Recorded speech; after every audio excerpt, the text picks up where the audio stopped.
chat likes you the most, so give them like a Kodo one-liner while we get this stuff together. I kind of call bullshit on that. I've been crashing out so much. One of the predictions in chat is I predict everyone will die and Salus will live. I don't think that'll be the case at all.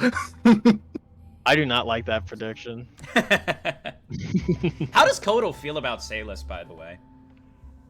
I mean, honestly, he hasn't really had like any negative reactions or like interactions with Salus. Salus doesn't like Kodo, but Kodo has no reason to dislike Salus because Salus, you know, he fed him, he kicks ass when he needs to, he's pretty chill. Like, I think Kodo's just like, hell yeah, I like Salus. Salus doesn't like Kodo? Why though? Are we allowed to know? Salus, can we know why, like, what your thought process is with Kodo? Because Kodo's a fan favorite. The fans love Kodo. Like, outside of game, I like Cole as a character. Salus, however, he does not like unnecessary crashing out. Mostly that cotton candy interaction. Like, he likes that. He likes that Cole called out the guy on the BS on the 2000 credits for 2 cotton candies, but like during the man after he said okay, that was a bit much. But he did put his life on the line when I put my life on the line when it comes to cotton candy prices. No, not the cotton candy, you ass. Dakota, did you manage to get your stuff situated? Everything all right?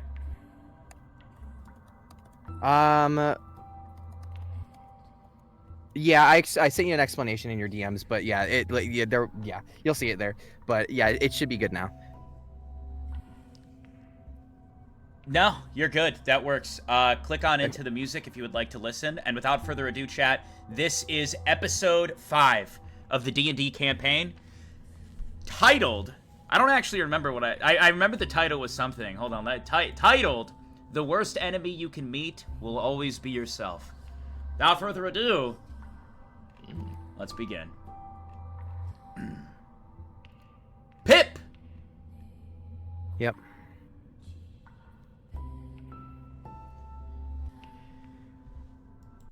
You zone out, and all you can see,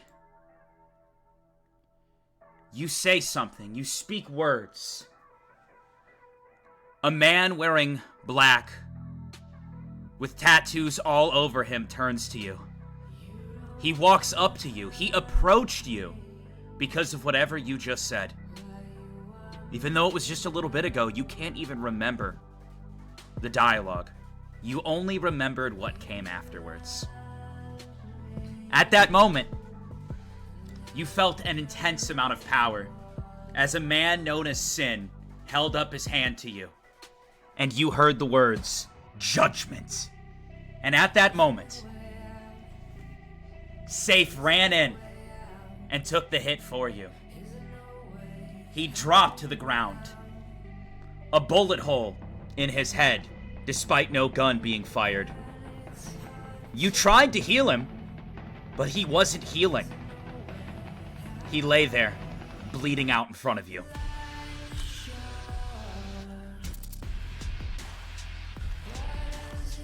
All of the screams deafened. All of the words deafened. You could only see this scene in slow motion in front of you. You scream out for help. Your older brother, Riften, saying he will fix this, gives you a hug.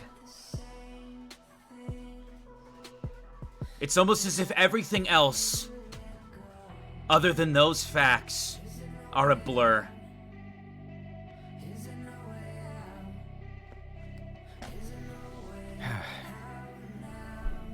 The three of you managed to escape. Salus, you attached one of your spiders to Prince Gristle, you overheard a conversation between the two of them. Your father was the one who came up with the plan to frame you for the death of King Willow. And he came up with the assassination plan to have him killed. He helped out Prince Gristle. Now, Prince Gristle did technically pull the trigger. At least that can be assumed, given we know he's a spirit user. But the last words you heard was that your father will be doing Prince Gristle one more favor, and that is hunting you and your party down and killing you. Or at the very least, you and Rita exclusively, after he gets armed with some of the sacred weapons designed by King Willow.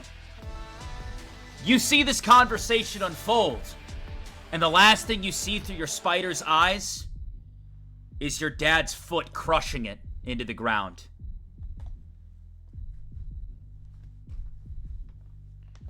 Gentlemen, you are all free to talk, and after you converse, let me know what you would like to do.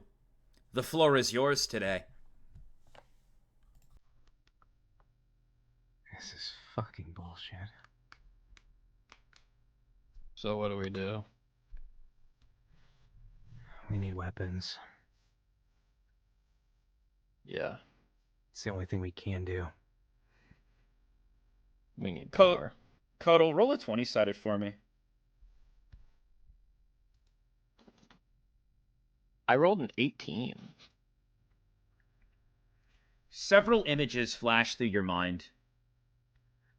You see Rita sitting next to you with a big smile. You see yourself walking with Rita as she excitedly shows you her big stash of fish.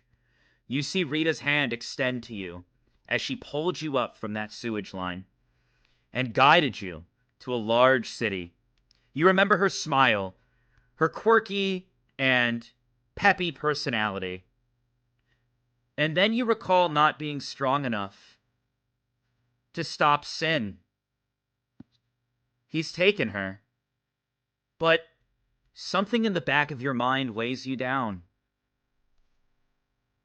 Sin had mentioned that she was upset, distraught over the actions of someone. And she called Sin in pain. She might have been a big part of the reason why he appeared there. Due to your 18, you're keeping a calm mind. But these thoughts weigh you down, and they might impact you later. Rita is gone, and you guys probably aren't on the best of terms.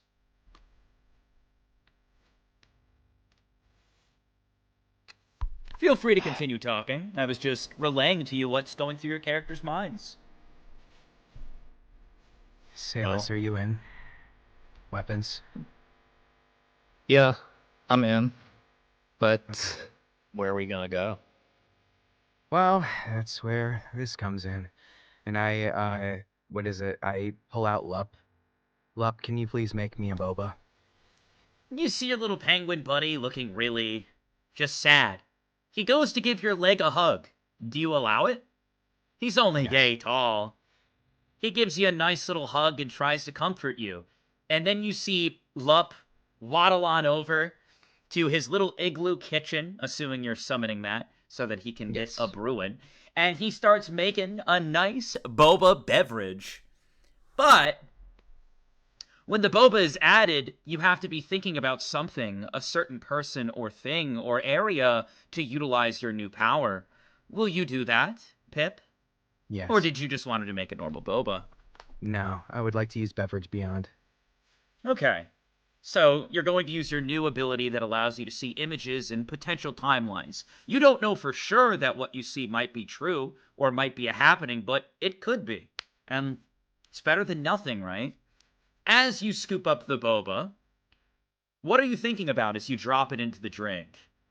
I'm thinking about going to Vaughn City and seeking safe passage to the weapons shop. Okay. You think about Vaughn City, and you drop the boba in.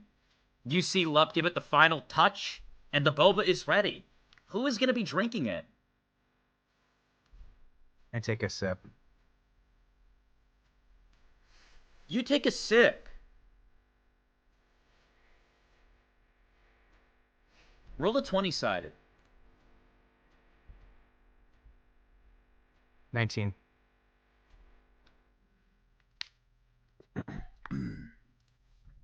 As you drink the boba, you see a lot of strange images that kind of confuse you. A shattered mirror. Blood. Bodies. Would you like to take another sip? I indulge in it and I drink more.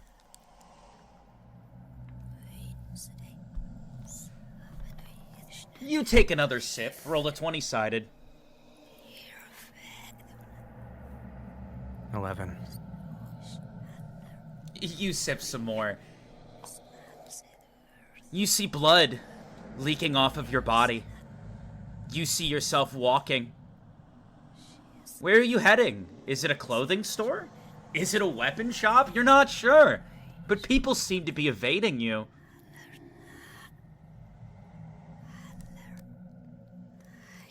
I drink some more. Roll another 20-sided. 16. You get a feeling that it might be better to get weapons in this city.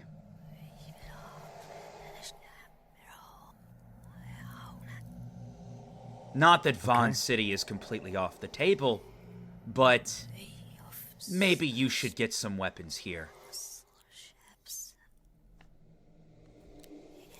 Where? Would you like to think about that as you sip again? Yes. Roll a 20-sided.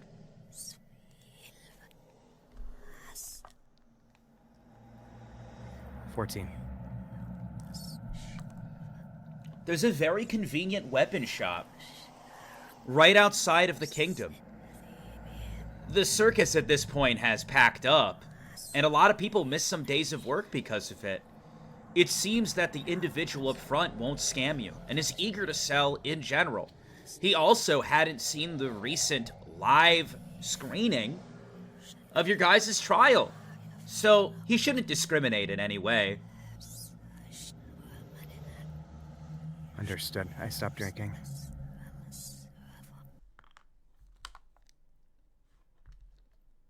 We need to go into Trinket City again. Well, we're just outside of it. There's an armory. Yeah, you're in the kingdom Weapon shop. portion right now. But where enemies? Is that really the best idea? Yes, but walking on foot to a completely different city, not knowing what we'll find in the betweens of that, is a bad idea as well. Mm. If we get in, get out. If we just have a plan of what we need, we get in, buy real quick, get out, head to Vaughn City. All right, I trust your judgment. Salus? I'm in. Okay. We all go to the weapon shop specified. As you guys are walking there, you hear a voice from behind you. Hey! Wait up! Do you guys stop? I'll I'll glance to see who's behind. Sam. Yeah, I'll look behind me too. You see the number 21, Axel, running up to you. You see that he hey, has slices all over him. Ah, I finally caught up to you guys. Hey! Little blue dude, I had something to give you. Huh? You see he pulls out an envelope. Listen, I don't really know what's going on, but I know what it's like to lose someone important, alright? I woke up and I don't sense his energy anymore. I was always able to find you guys because I could follow it. Anyways, I found this on the ground where his person was. It has your name on it. And you see Axel hands you an envelope. It says, "For Pip, from Riften." It was, on it was on Safe's body.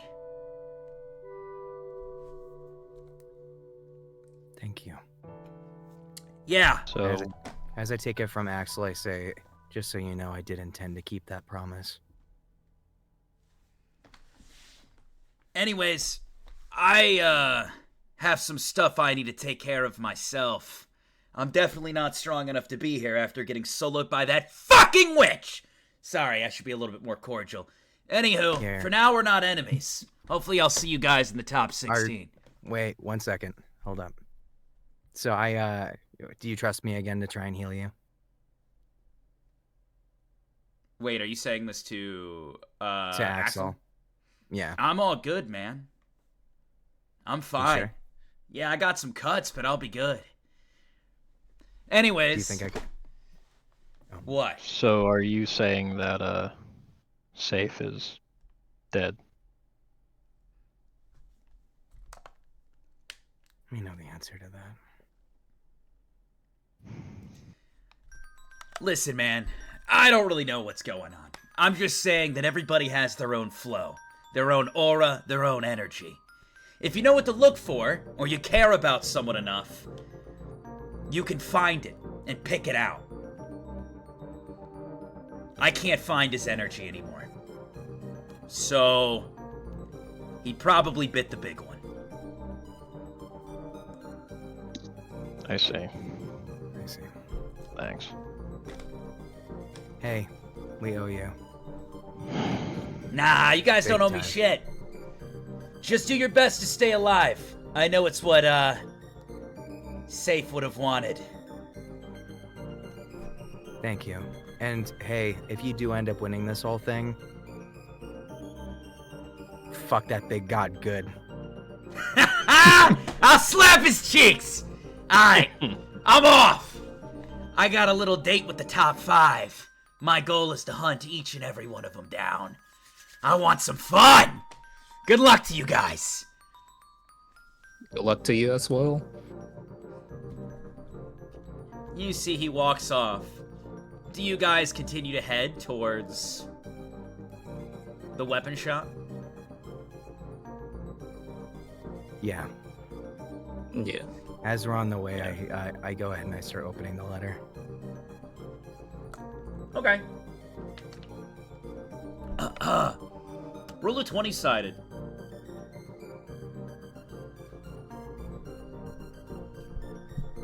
$11. As you open the letter, you pull it out, and you see on the cover, "I'm giving this letter to Safe. Please do not give this letter to Pip until you feel he is mature enough and ready. The contents of this envelope are kind of heavy."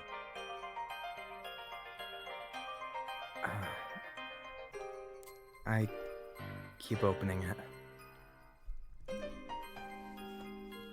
As you're about to open it and read it, and as you go to remove the seal and look, you realize that you're outside of the weapon shop. Okay. I put the letter away. Let's get in and get out. I enter the weapon shop.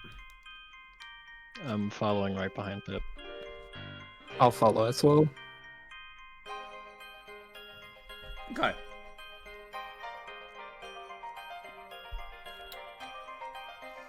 You guys enter into the weapon shop and you see a guy. He's got like a full-grown fucking beard. He's sitting there wiping down a counter. He's like, "Ah! A customer! Look at you fine young gents, looking for a weapon!"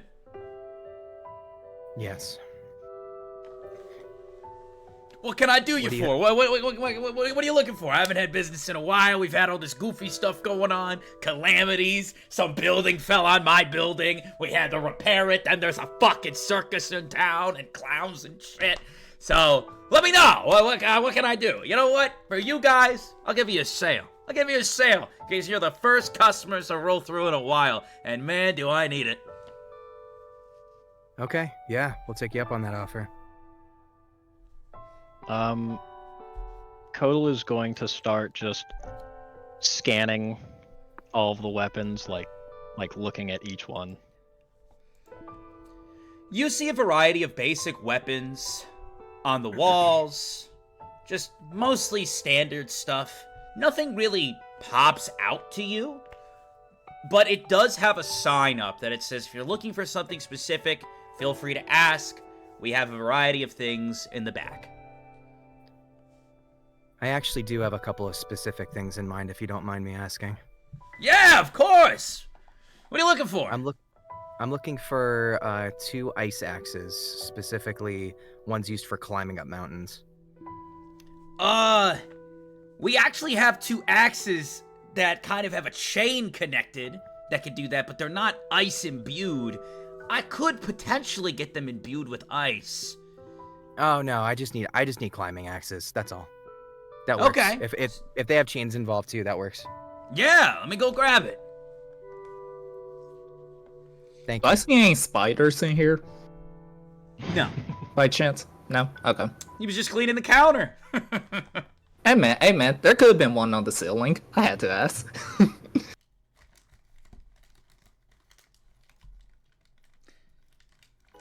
Eating my chippies. Don't mind me. Mm-hmm. Anywho, did you want to ask for anything specific, Kodal or Salus, or do you have a more basic weapon in mind?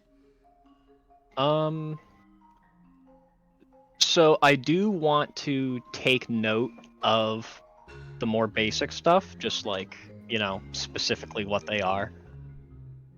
Yeah, I mean, it's like standard weapon shop stuff. I'm not gonna list so out just everything like for a you. sword, Short swords, axe. long swords, daggers. Yeah, they got axes. They got all that stuff. Spears. Okay. And then I do want to ask the weapon shop owner if he has anything that is ranged, but not so much like a bow and arrow, but more so like something with a little bit more power to it. You see him go check in the back. I'll look in the back for you. Thank you. He comes back with 2 things. Unfortunately, I couldn't find exactly what you were looking for, but I do have this. And you see he places it on the table, and you get a very weird vibe from what looks to be a standard bow and arrow, but there are what look to be demonic, encryptions going down it, and you can just sense a red aura around it. Oh. Yeah, I found this in the back. Someone really wanted to get rid of it. So, we just have it sitting back there. Haven't had time to put it on display. As I said, we've been busy. And here are your climbing axes. Thank you. Do you Of happen course. to have long chains I can buy as well?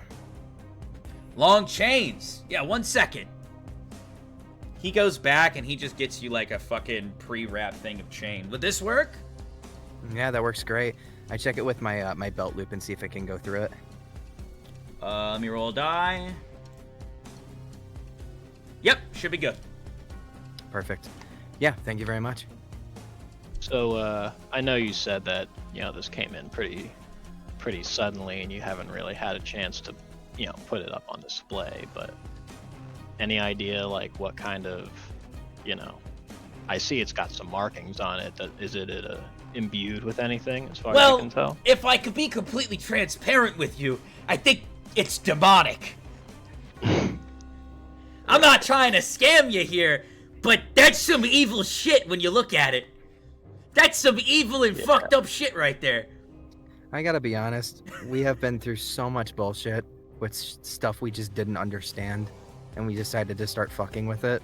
Maybe hold off on the demon sword.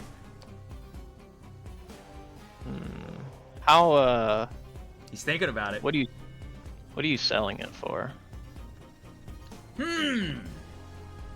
Well, I don't really know what the general interest is for it. Would you like to make an offer? Sure. How does how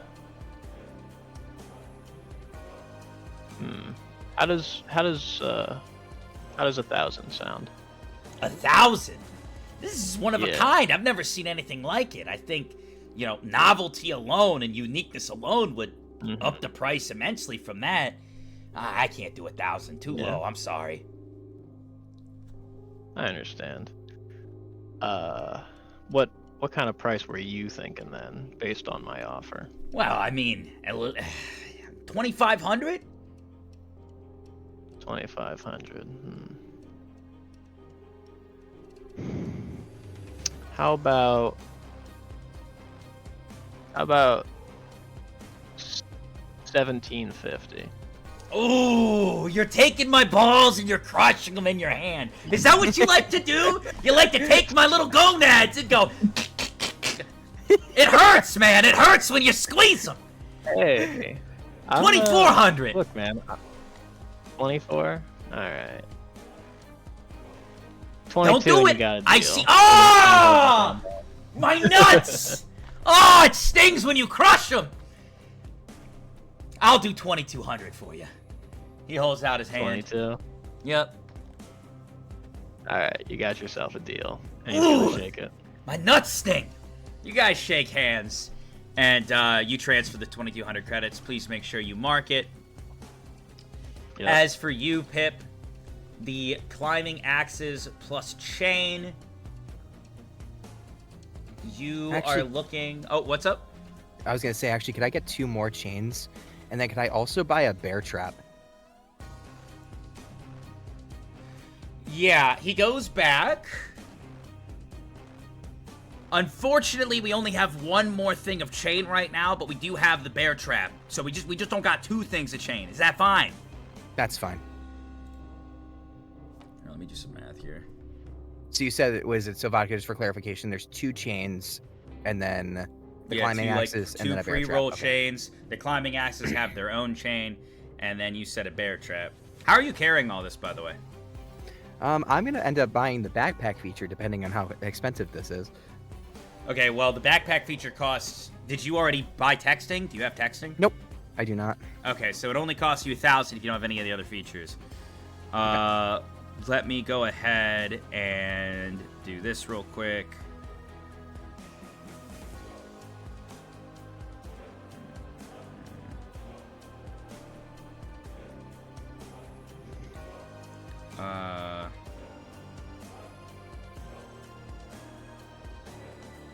All right, your total would be 1,450 credits. That's Sold. pre-backpack. So to get the backpack, it would be 2,000 in total. 2,300. Oh, easy. Okay. All right, you buy You it, said and then You said 2,000 and what? I think I said 2,350. I deleted it off my calculator. Chat, what did I say? What was my original price? Yeah, I think I you don't said feel like 2,300. mathing I it. think you said 2,350 also. So it should be. I should have. Okay. IDR, you guys should know.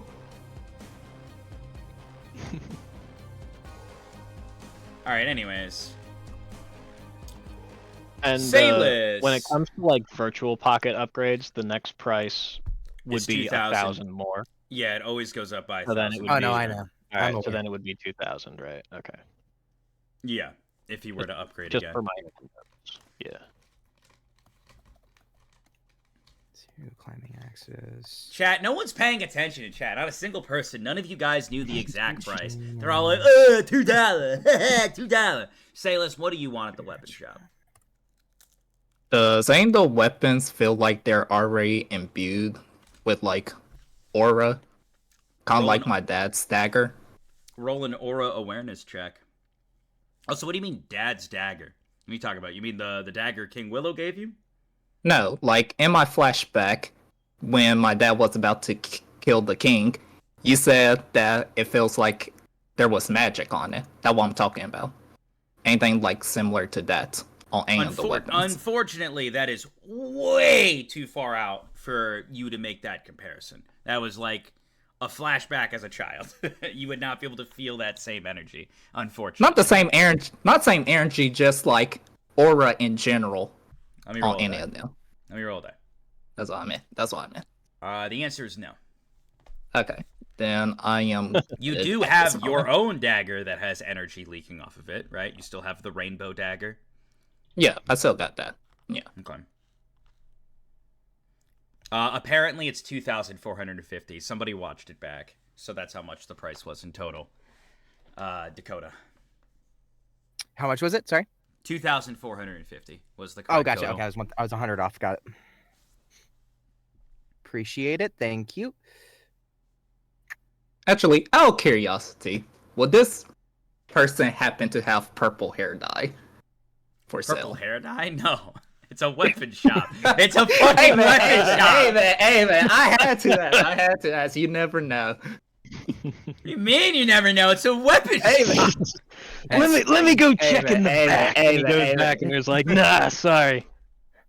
I got this white hair dye. It's actually cocaine. I've got this really weird purple dagger that looks like it might do something. I don't know though. Maybe rub it on your head. Question, Vodka. I'd like to also buy the backpack feature. Is that cool? Yeah, no, that was part of it. That was part of the grand total. Oh, great. Okay, cool. Yeah. Okay, so what is it? I'll place one of the rolls of chain and then also the bear trap into the backpack. Sounds good. Cool. Thank you. All right, continue, guys. Sorry. I think that's everything, unless Salus had a different weapon in mind outside of his rainbow dagger. Nah, I'm good. All right, then I think you guys are all good to head out. I will say it is dark outside. So I was actually I was gonna say I was gonna say one more thing to the guy. What is it? Actually, can I also include a flashlight with a fairly extensive battery involved? Yeah, let me take a look if I got one. That might be general goods you have to hit up, unfortunately. All right, let me roll a die. I don't have a flashlight, but I have a glowing sword. He does not have any. You have to hit up the general goods tomorrow when it opens. Got it. Out of character. Okay, Frodo. This sword glows whenever it's in the presence of more spirit users. Oh my gosh, I wish we had something like that. All right. That would be crazy. All right. I guess I say one more thing to the shop owner. Is there anything you would recommend to add on to this? I'm trying to make something where it catches me when I fall. A bear trap is a different story, but do you have any other ideas for things I could be adding? Let me roll a die. Unfortunately, my nuts are in just so much pain from that conversation with your buddy over there that it's causing me to not think clearly. I mean, we just got so much nut pain going on. I can't give you a clear answer, buddy. I'm sorry. But I do hope you figure it out, and I'll be happy to give you a deal and sell to you when you figure it out yourself. Understood. You know, he didn't have to sell it to me. I mean, his nuts could have been perfectly fine. It wasn't the fact. It was the fact that you were lowballing him, and it hurt his balls when you lowballed him. Anywho, hey man, he asked me to make an offer. I made an offer. I don't know what to tell you. You guys head outside, I'm assuming. I guess. Sorry, one more thing. Can I buy a sharpening stone? Yeah, I'm sorry. I don't know what it is, but I'm rolling super low right now. I just rolled a 1. Son of a you don't have shit. You know Dude, what? When I rolled for the other stuff, I rolled a 2. I'm like, yo, we have nothing. The shop don't got shit. They have the opposite of the sharpening stones. They have softening stones. Do you have a sharpening stone? Get the fuck out of my store! Out of character. So, something makes me think no one fucking visited this place even when before everything was fucked up. Yeah. All right. Well, thank you so much for all your help. Have a great day. Of course. Gotta go rub some cream on these nuts. And you see him walk downstairs. You guys go outside. And you take a deep breath and you look up into the night sky. You see stars glistening up above. You're exhausted after a long day. So I assume no takers on going into the hotel again? Probably not. Probably not the best move. Pip just looks at you all. That was a joke. And so he starts walking. He starts walking out to exit of the city. I will follow suit. I guess, well, I mean, Axel pretty much confirmed it, I guess. I guess safe is gone, huh? Yeah. Right. It might be best not to think about that right now. As you guys walk through the city, you look over and you see, well, the vacant stand where the cotton candy was being sold. And the words run through your mind, Pip, on how cotton candy is made and how you could blossom into something beautiful at the end. Just like cotton candy.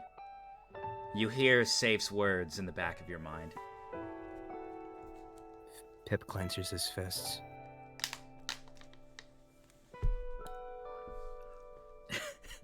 Chad's freaking out, bro. Chad, are you okay? Chad, are you okay? Be honest. Are you okay? Hey. Is there guys. like anybody around, or is everybody for the most part like in their homes and asleep and stuff like that? Everybody's in their homes for the most part. All right. I'm gonna cover my fist in scales and I'm just gonna destroy the cotton candy stand. Okay. 20-sided. While he does, I'm flipping it off. I rolled a 14. You destroy the stand. Surprisingly, for once in your life, attention isn't drawn to you. The city is quaint tonight. Motherfucker. Alright, we need to leave. Yeah. Come Let's on. go. I can make an igloo in the woods. Let's just get somewhere that's safe. All right. Is it worth going back to the sacred circle, or is that No. too far? We need to go towards Vaughn City, and that's not in the same direction. Right. All right, we leave the city. We start heading towards Vaughn City. The first place that we find that's covered in brush, we use it as a place to sleep. Okay, let me take a look here. Very quaint night. The forest is relaxed as you walk through, and a gust of wind blows several leaves around you. You find a good spot where you could set up the igloo. Do you guys camp out? Does it look? Can I roll perception to see if by making the igloo if we might get caught? Yeah, go for it. Would that be 20-sided. 20-sided? Okay. Yep. Nat 20. You should be Bang. fine. Okay. Pip spawns the igloo. Okay. The igloo is spawned. It's set up with 3 bedroom, a kitchen, cozy. You guys gonna go to bed? Or just lying down? I look at Lup. Can I get another boba, please? I use my ability as well. You see Lup looks really tired, but he slugs himself up and goes to start to make a boba. Thanks, buddy. While Lup is doing that, I want to inspect this bow that I bought, see if I can glean any information from it. Sure. Roll a 20-sided. For fuck's sake. Got a natural 1, man. A 1? A You shit your natural 1. pants. You don't know why. You're just sitting there looking at this bow like, hey, it's a good bow. Oh! God, I was holding that in all trial. Jesus Christ. Salis, you just slowly look over at fucking Oh, Kodo. What the fuck? Alright then. can I inspect my rainbow dagger? Yeah, roll a 20-sided. Please roll a 1, please. I got bad news, Sappy. I rolled a 20 instead. Are you fucking kidding me? You inspect the dagger. It has a very, strong aura around it. You're not entirely sure what it can do. I mean, it looks like you need a manual or something. But you get the vibe that maybe you should hold something up to the dagger. Press something against it.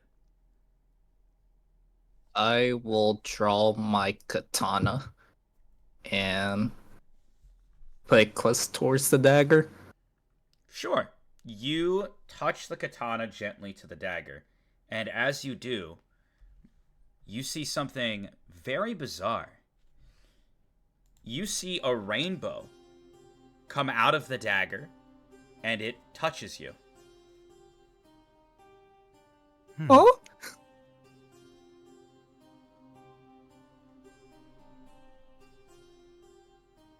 Can I try to do some sort of aura awareness on the rainbow? I guess. I don't know. It's just a rainbow. Just a rainbow. Huh. I tried touching the rainbow.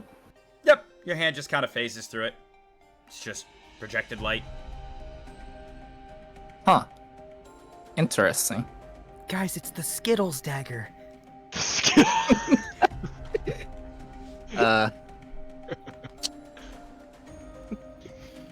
Just imagine, like, taste the I'm a rainbow, glance. motherfucker, before you kill somebody with it. Vodka secretly sponsored.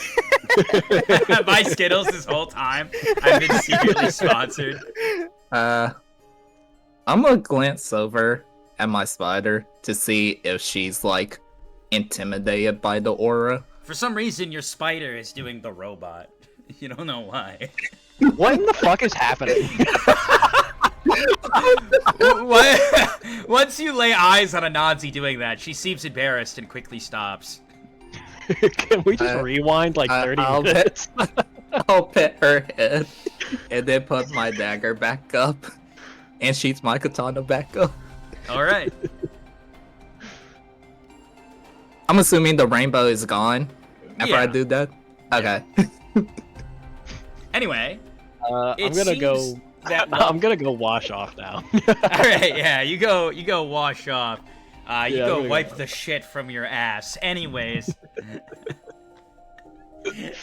Pip, the boba is ready to go. You see, the drink is ready. You just gotta add the boba and do your thing. I grab the letter and I just look at it Okay. and I take a drink. Okay. Roll a 20-sided. 16. Damn, where the fuck were all these the last session? Unfortunately, both you and Lup are too mentally exhausted to get a clear reading at this time. It seems you would need to rest. But you are welcome to open the letter if you would like. I wait till everyone goes to bed. That's fair. Okay. The night passes. I assume everyone's gonna snooze and cruise. Yeah, Yeah. you're really steering us towards sleeping. No, it's not that I'm steering you. It's just think about everything you just went through. Your character is fucking exhausted. I mean, if you want to go out and hunt wild boars, Sappy, be my guest. Like, I don't know. I'm what gonna more- go hunt wild It's boar it's now. like a kid that it's like I don't want to go to bed right now, Mom. Even though you got circles under your eyes and you've been awake for 48 hours. Okay, going to bed. All right. Well, given what you said, Pip, everyone seems to be snoozing right now. Would you like to go to sleep, or are you going to crack this letter open? We're gonna open it. Okay.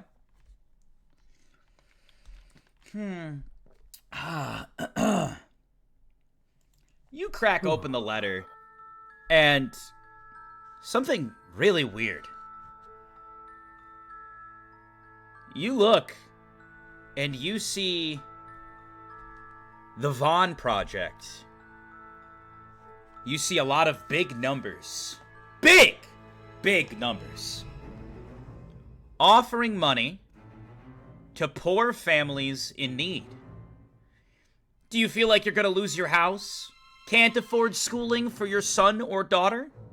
Allow us to bring you on to our new program.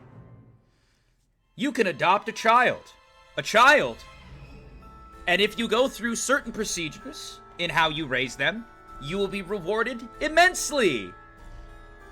There's a whole bunch of fine print and things that you would have to sign below, but yes. And then there's a form of a specific child, Philip Mitchell, and you see a picture of yourself as a kid.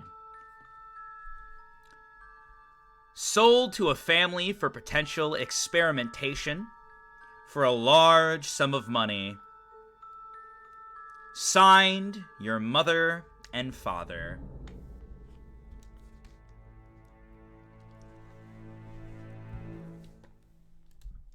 I keep reading. You read through the files, and it shows various tests, ideas, and a lot of the things that the individuals would be undergoing most of them aren't necessarily illegal at surface value, but they're very strange and just not okay, not fit for parenting. And it seems that these letters were sent out to very specific households. It goes into further information how this all goes towards a greater cause and for the big visions that Vaughn has as he is the savior of this city. But yeah, the overall, I mean, just cutting straight to the bullshit, it seems you were adopted. You don't really know who your real mom or dad is or where you're from. It also seems that your mom and dad got a lot of money at your expense. Money that you've never seen. It seems that, cheese foam, dog food, cages, injections, pills, medication isn't the standard upbringing of a child. But hey, your parents got a lot of money. Maybe if you wouldn't ask them nicely, they'd give you a cut. Maybe.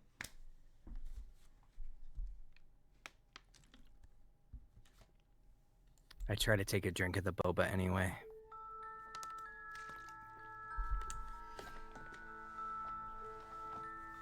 $20-sided. 9. You have a lot of emotions swirling through you.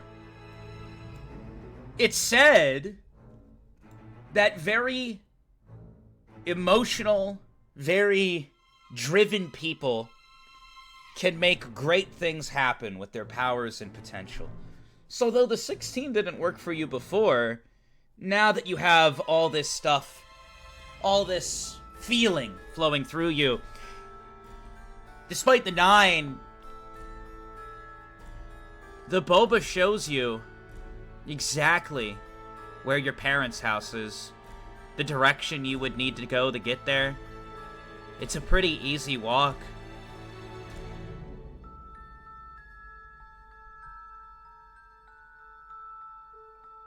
Is there anything else in the letter? No. Just confirmation of these things. The truth of your past.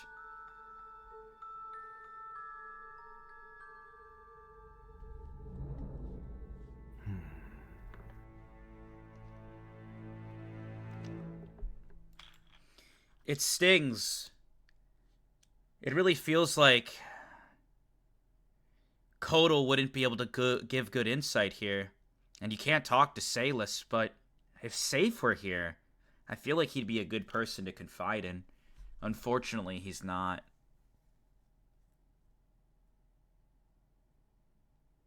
Is Lep still awake? He is.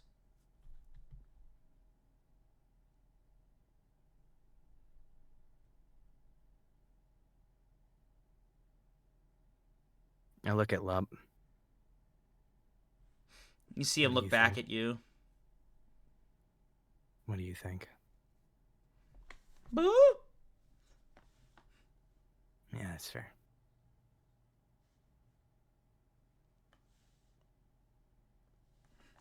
Chat is coping so hard right now.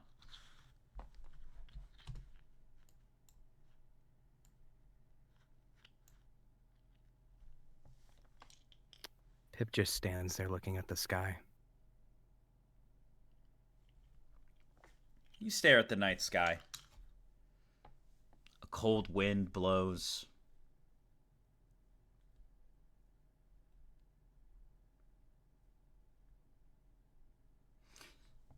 Roll a 20-sided Kodal and Salus.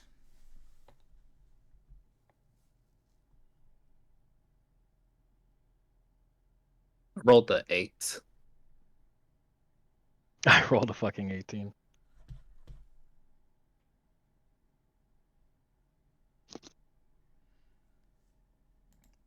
Kodal, you're in a heavy, heavy fucking sleep. You rip some ass, too.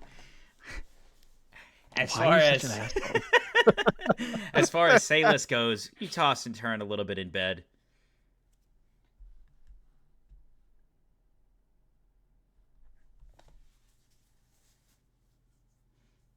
Well, Pip, what's the play?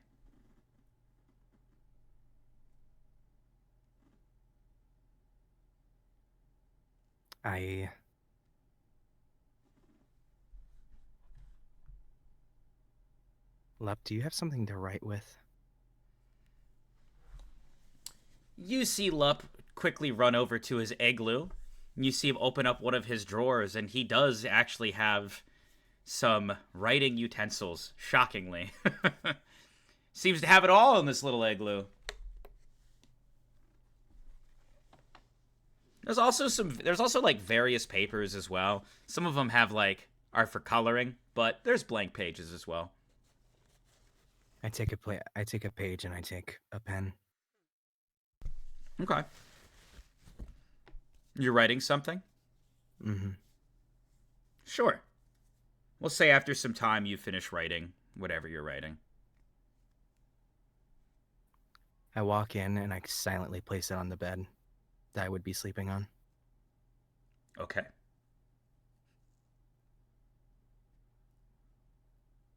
I start going towards the house. Towards your parents' house in Vaughn City? Yes. I gotta roll a die. Okay. You head out. You walk away.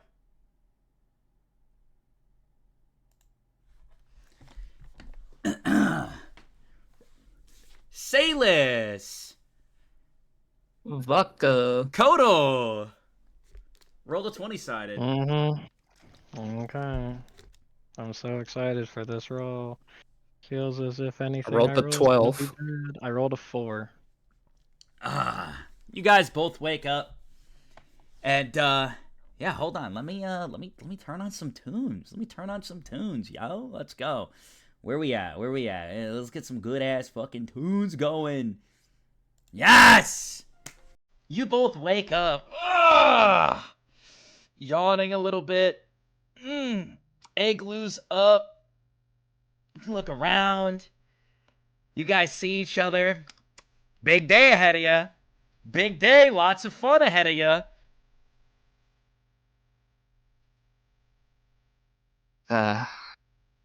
What's wrong, guys? D&D, let's go! Where's Pip? Oh, there's a note I on the don't bed. know. You noticed that. I don't know. Alright, I'm gonna read the note. Okay. Well, I don't really know what this note says. Dakota, out of game, would you mind reading the note? So that we know what you had written? Turn on something heavy. Let me take a look here. Go ahead. It's been a nightmare. A nightmare that never ends. With a start that I can't comprehend.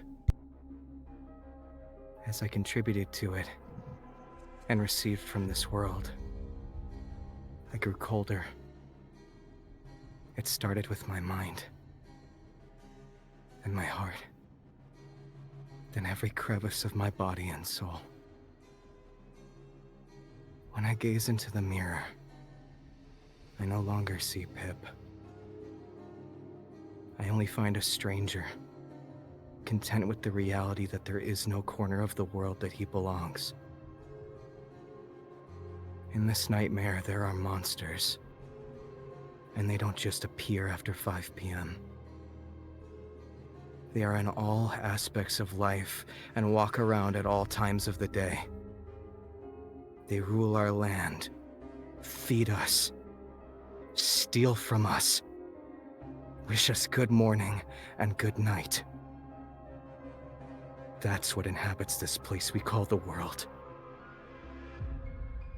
As I searched for what that word meant, monster, I found that it was something all of us had, and what all of us are.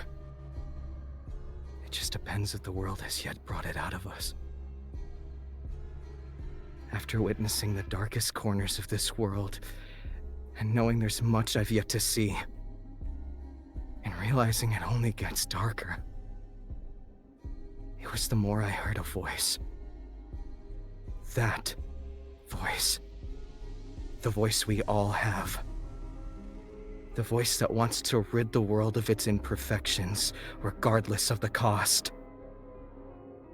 The voice that wants to live the life we involuntarily received. Our group has been through hell. We've been kicked to the ground and stomped on more times than I can even keep track of anymore. The reason? Because for some reason... Because we, for some reason, still believe that we can take on this world and not release the darkness within ourselves. If we cannot cross the line, everything we want and stand for will perish with us. Our idea of a beautiful future will be crushed by our enemies. We have no issue lying, stealing, killing, and manipulating the entire system against us. Now Safe is dead. And it's not our enemies that are to blame. It's our inability to do what must be done, and with that, I shall be the first to cross the line. A wish. A single wish. I've pondered it for a very long time. I believe I know exactly what I want. In order to obtain such a wish, I have to be willing to face the monsters that threaten this reality, and to awaken the monster that I now know I have within myself. When I am done, when my wish is fulfilled, I can smile at my end, knowing I am the only monster left. Wait for me in the city. I'll find you. It's such a quiet thing to fall, but it's far more dangerous to admit it. From Mitchell.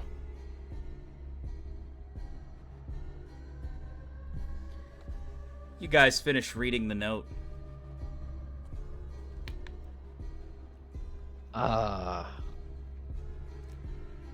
Is there any, like, would I be able to kind of, like, see any tracks or whatnot, or be able to track Pip, like, how soon this happened after the note was written, like, and we woke up? Do you guys, either of you have tracking or anything like that that would help you in this situation as a proficiency? I have navigation and I have survival. I did not. You said you do have tracking? I don't. No, I was talking to Kodal. It's just navigation and it's survival, but not specifically tracking.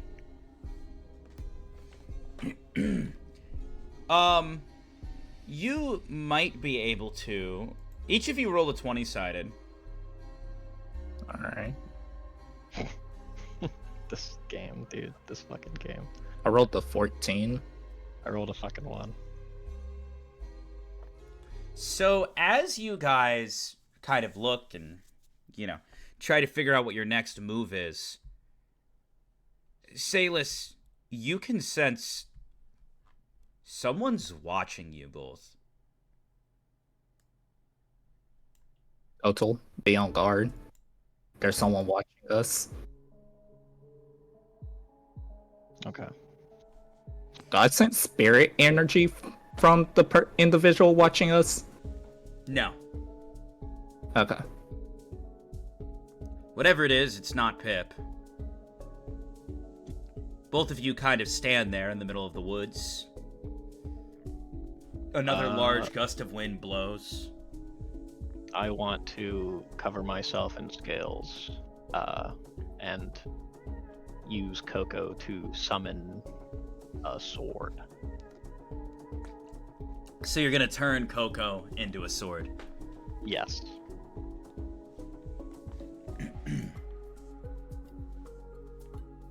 Alright. You start to turn Coco into a sword, and you let scales go over your body. And as they slowly do, each of you guys roll a 20-sided. 13. A 16. In that moment, you guys both see it. A golden dagger flies and lands between each of you. And all you hear is, beep, beep, beep. And you have half a second to react. Step back. Do? Block Dodge with backing. my arms. What are you doing, Kodo? I'm putting my arms in front of me, kind of like a block, and I'm like tucking myself in. 20-sided each of you. An 18. I got a 3. The golden dagger that landed between you lets out a massive explosion. You manage to dodge backwards out of the way, Salis. You get swept up in the explosion, Kodal, and you get blown backwards into several trees. Great. Take a total of 27 damage, Kodal. Great.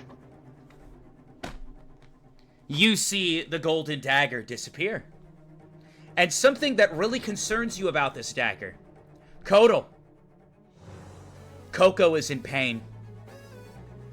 You see her on the ground, no longer a sword, with actual tears into her aura from the explosion. Oh, fuck. Can I, like, de-summon her? Yeah. Okay, I want to de-summon her.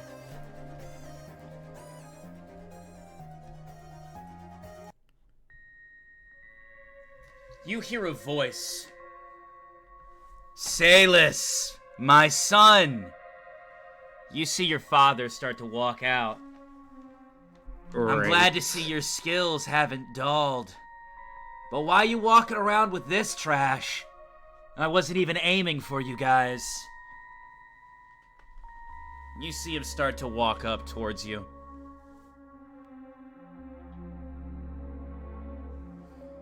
Salis. What, father?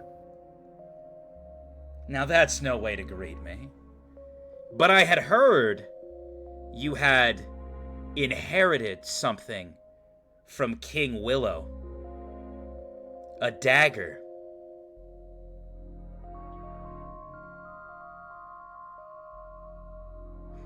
You're no I'm just assassin. staring at him. Give it to me. I'm just going to keep staring at him. Salis, give me the dagger. Now. How far away I am? Or how far away am I? Hold on a second. You're like 20 feet. Okay. But Salis, roll a 20-sided. Oh boy. 12. The moment he says, "Give me the dagger now," you don't know what it is inside you, but your body starts to shake. You feel like you're gonna throw up. And then he says it again, "Sayless!" And I'm a telepathic. that he screams your name out, your body starts to break down. You fall to your knees, and tears start coming out of your eyes, and you don't know why. Your brain, you think it's calm, you feel calm, but you're not. You're shaking. I telepathically tell my spider to bite me so I can snap out of it. I want to try and shoot Salus's dad with the demon bow. You pull out the demon bow, and you pull it back.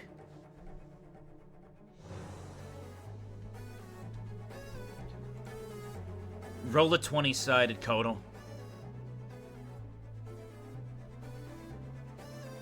14. You shoot the bow. It flies, and as it does, you see black flames spark up and imbue the entire arrow from the tip. You see grass dying and decaying as it flies towards him. Christ. It's about to connect with him, and then, out of nowhere, you see the most ridiculous shit.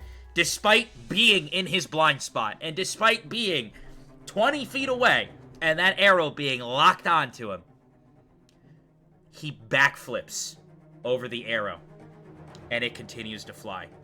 He didn't even have to look. Come on! I was the world's top assassin at one point. Give me a fucking break. But, if you're gonna attack me, sorry, Sayless. I'm deciding who your friends are from now on. Now let me show you how to hit a target! And you see him wind up, and he throws the golden dagger, and it flies at you 10 times fast than that bow was shot. You have no idea why it's going as fast as it is. This dude is not normal. And you see the golden dagger just... It's about to connect with you. What do you do? 5, 4, 3, I try and deflect 2, it with my scales. 1. Deflect it with your scales, 20-sided. 17.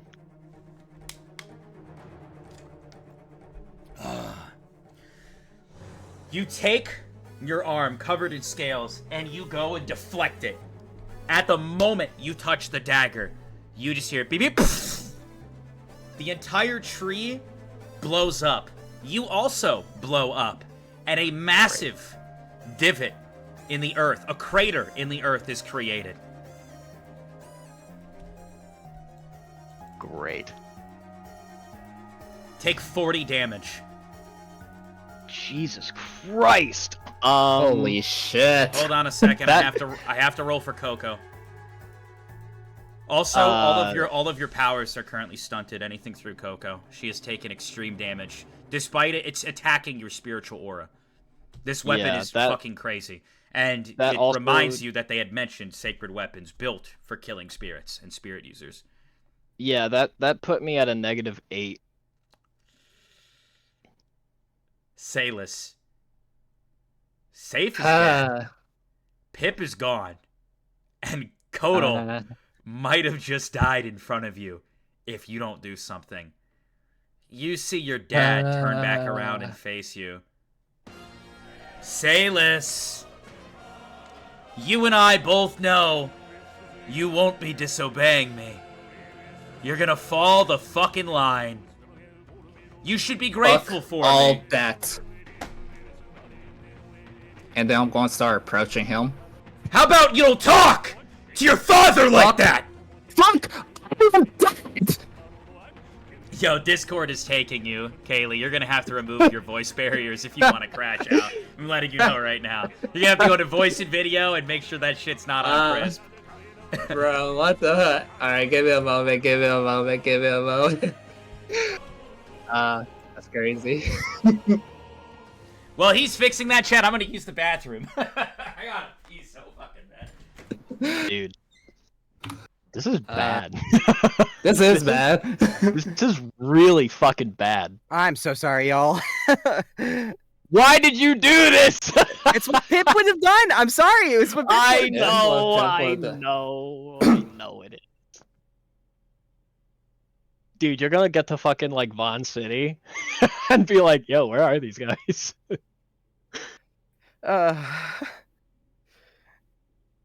Oh man! Wait, what the fuck? I rolled a 20, bro. I rolled a fucking 20 when we fucking hit that igloo, bro. It's fucked up. That bitch better have rolled a that bitch better have rolled a fucking nat 20. I swear to God, that your dad better have rolled a nat fucking 20, or this is rigged. To be fair, Vodka did say that it was good for the night. It is morning time. If I'm being technical. Holy shit, bro. But like that's like it's morning, right? So like Yes, morning. it's probably been like day out for what?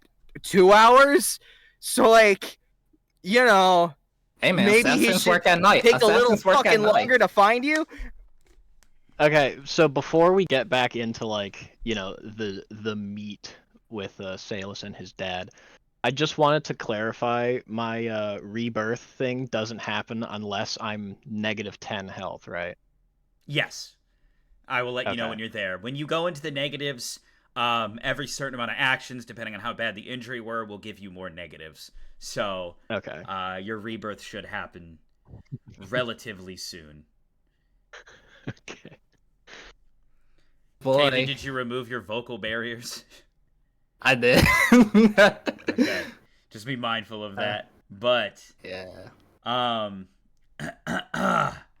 right, chat. We had a little bathroom break. Without further ado, let's get back into it. How y'all doing? Everybody doing okay? You guys were all looking forward to this session. Y'all doing good? I bet you're having fun. Who's typing? Which one of you is that? That was me. That's cute. Yeah, all right. You gotta Yeah, know. good, You gotta know. good, It's gonna good. You pick have up to do what I everything. do. Anyways, you see your dad look at you. Oh, you're all grown up now, huh? So you think you can talk to me any way you want? I'm still your father. And? Salus, let me put something into perspective for you. You lived a good life. Massive house, your own room, whatever you wanted to eat every morning. All I ask is that you come work with me 2 days a week. That's it. I wanted you to fulfill my footsteps and to grow and to take over the business so you could provide for your family. I don't That's have what to I do the wanted! same business. I do not have to do the same fucking business that you did and my grandfather did, my great-grandfather did, just to freaking provide for my future family. Shut the fuck up for once. Have you ever done that one fucking once? What you want? Sure, we could have had that conversation about what you wanted. But we didn't. Cause we fucking have every fucking time I try to say something to you, you're like, shut the fuck up, Sailor. You freaking do better if you shut the fuck up. And because of this, freaking I'm hurting my fucking friends that I freaking met through all of life. I'm tired of your bullshit. So unappreciative. But you know what?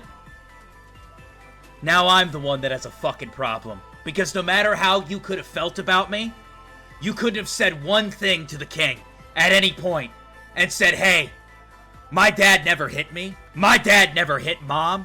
My dad never did anything. My dad was pushing his ideals onto me a little bit too hard.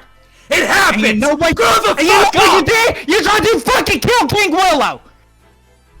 The man who more of a dad than you fucking were. And you couldn't say to him at any one point. You couldn't tell him the truth. You couldn't speak up.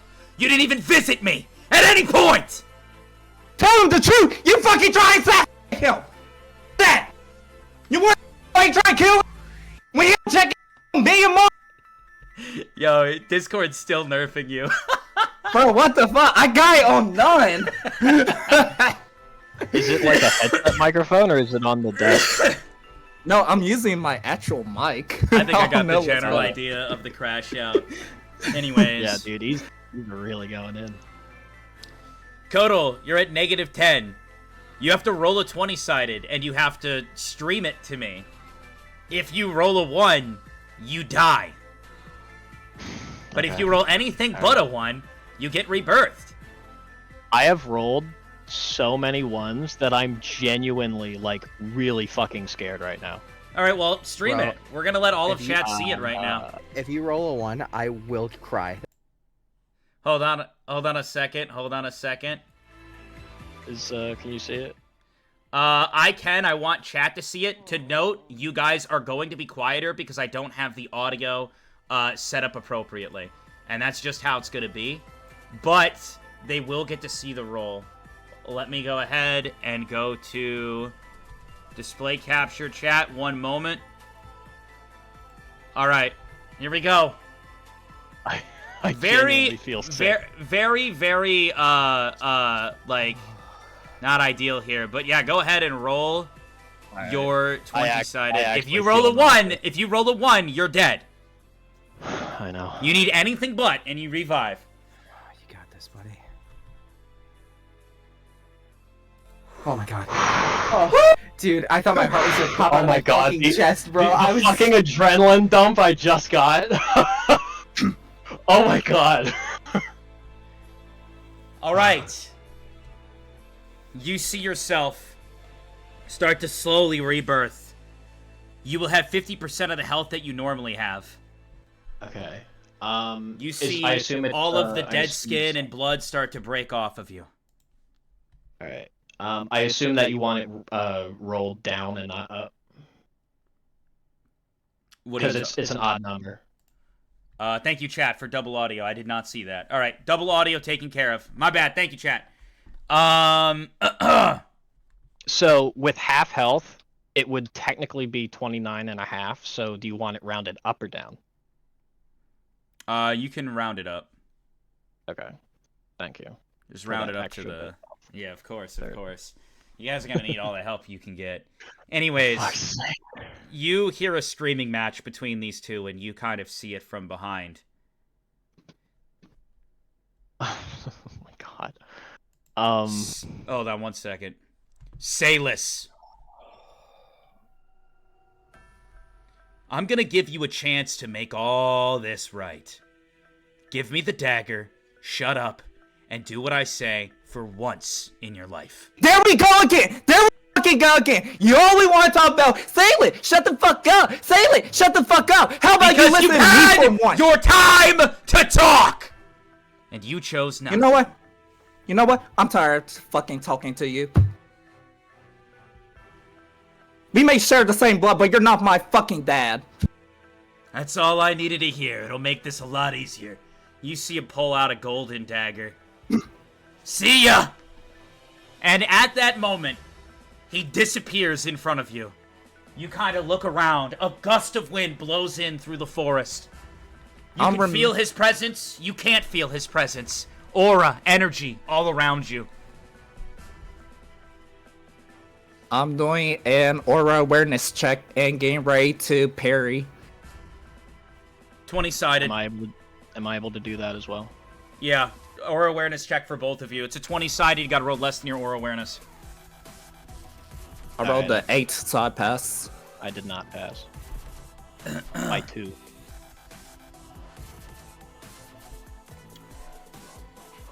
You take a deep breath. You look to your left. You look to your right.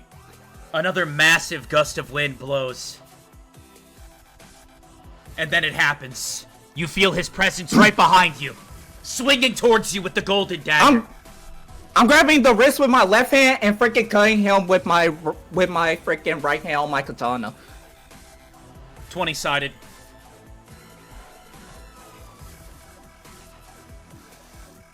A 17.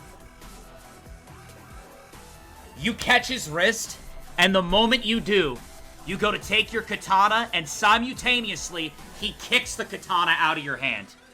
Almost as if he was ready for your grab. The katana flies up into the air.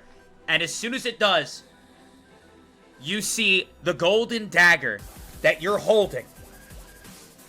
Suddenly, the golden dagger disappears. It teleports out of this hand that you're holding into his left hand that is free. And he swings it right towards you.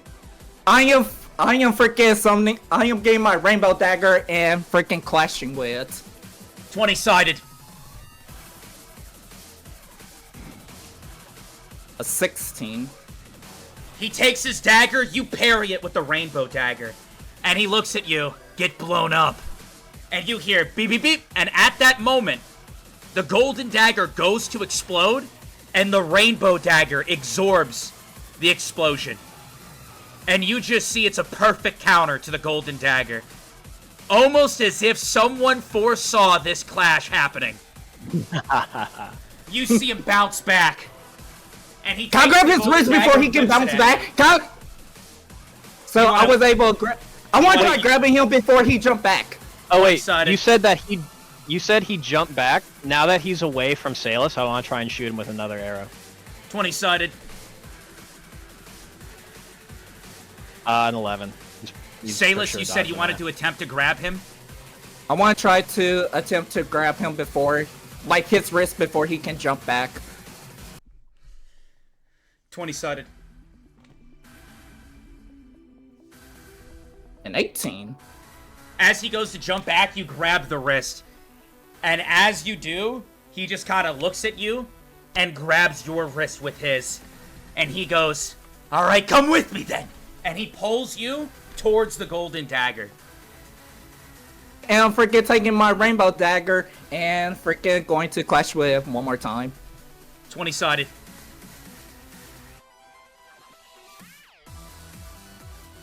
A 16. You clash with his golden dagger again, and once again, it absorbs the giant explosion that the dagger would have put off. And he just looks at you irritated as fuck. So both of you guys have each other grabbed right here, and your daggers, and you see him pull the dagger back, and he goes to swing again. Do you go to deflect again? No, actually, I am going to cut his arm that's holding the dagger. 20-sided. 15. Roll 3 20-sideds for me. Alright. I rolled a 10, a 16, and a 16. At that moment, you go to swing for his arm, he deflects with the golden dagger. Each of you guys holding these sacred weapons clash daggers again, clash again, clash again. Every swing he makes, you deflect, deflect, deflect. He swings and swings, getting more aggressive. Deflect, deflect, deflect, deflect. You see this.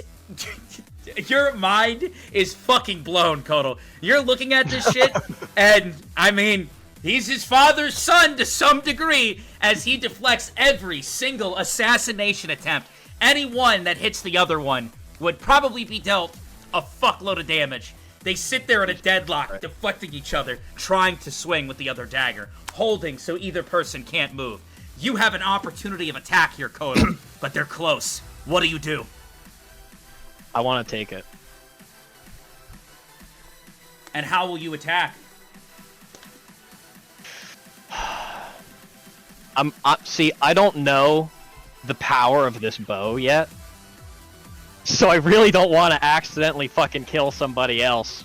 But I also really don't want to get close to the dagger because he's absolutely nuked me twice. Fucking god. Alright, I want to try and run in and I want to punch his elbow that's holding the dagger with my scaled fist. Alright, 20-sided. You're running in. I want to try and break his elbow. I got a 17. You see Kodal go dashing in, looking for the right moment. They swing, clash, they swing, clash. Sparks flying from these daggers as they connect. Roll 3 more 20-sided, Salus. A 17, a 13, and a 17. Jesus Christ. Bro, he's my dad. He was. You guys continue to hold each other. And as you do, Swing. A parry. Another parry. Another parry. Sparks flying. You see an opportunity. You sprint in, Kodal. Roll a 20-sided again. 9. You go and you punch. And you connect at the perfect spot. Right when he goes to swing in towards Salus. You hit his elbow. And you just see he was hyper-focused, engaged with his son. The golden dagger flies out of his hand, and you knock off his balance. You see an opportunity of attack, Salus. I'm freaking killing him. Fuck that. 20-sided. And 11.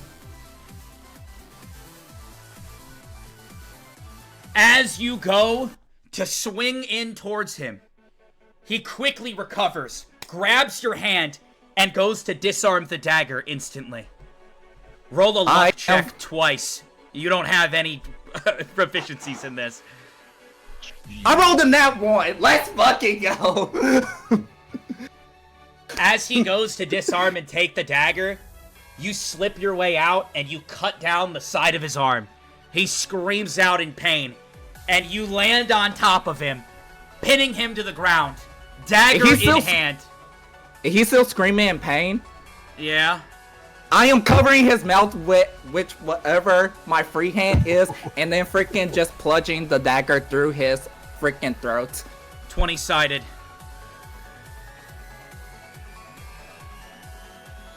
A 12. You put your hand, as you go to put your hand over him, he bites down on one of your fingers and rips. Roll a 20-sided. Another 12. He tanks a chunk of your skin clean off of your finger. And I'm still going to freaking try and go for the freaking kill. You take the dagger and you swing down, and at that moment he moves his mouth out from under your hand and he says, I know where your mother is, Salus. If I'm dead, you'll never find her. Do you proceed to swing the blade? Yeah. Fuck. 20-sided. Come on, Kaylee. Another 12. You swing down and you... You think he's dead. I think he's dead. Unless you want to just go, No, order where to check. Order where to check. I'm gonna make sure freaking... Yeah, you keep stabbing. You keep stabbing. No, I'm not stabbing, Vodka. No, Vodka. I am not stabbing him. Again, I want to do an order awareness check to see if he's really still alive or not. 21 did say that freaking if you can't sense their energy, they're probably they freaking bit the bullet. You sense his energy fading. Alright. Torture that bitch.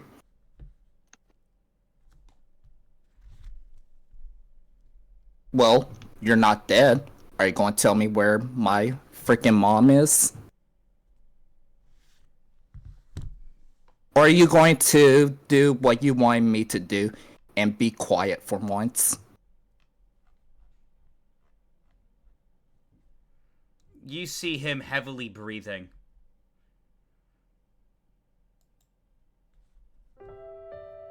I know these words will mean nothing to you, but I just wanted what was best for you.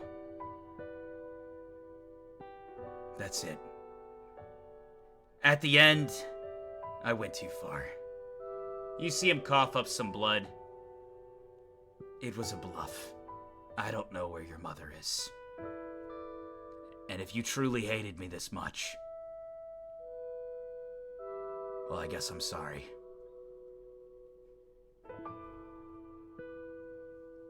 You see blood leak down the side of him. And his eyes start to go dead.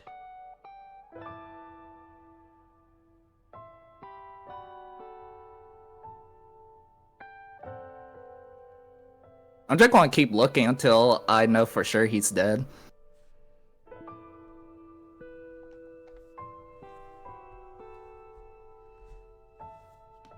Yeah.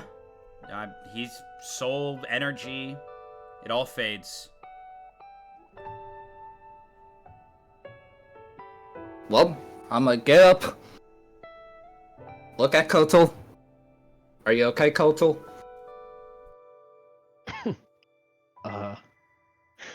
Well, I died. But I'm good now.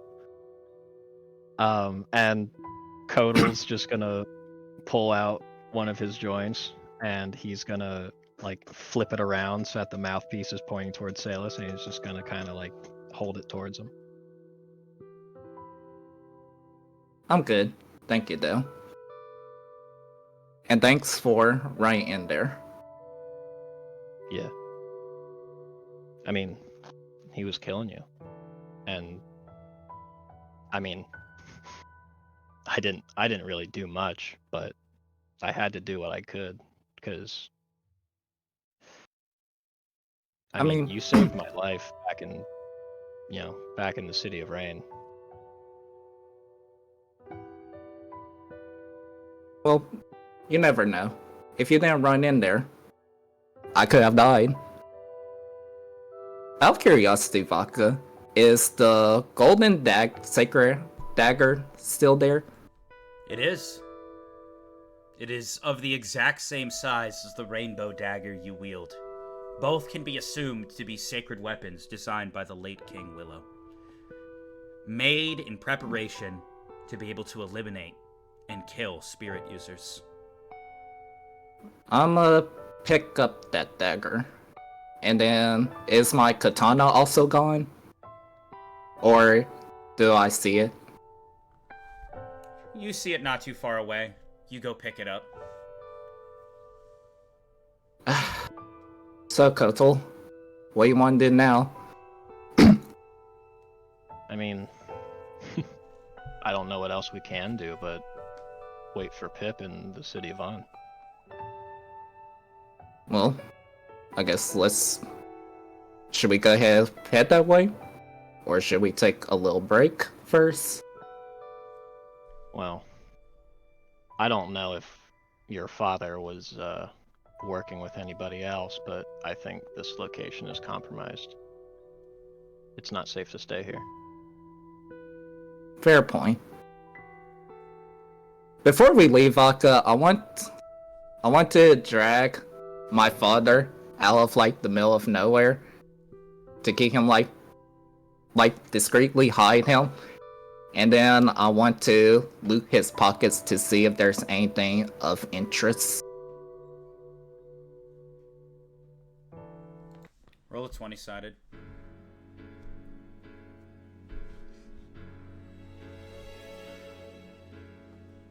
I rolled a 12.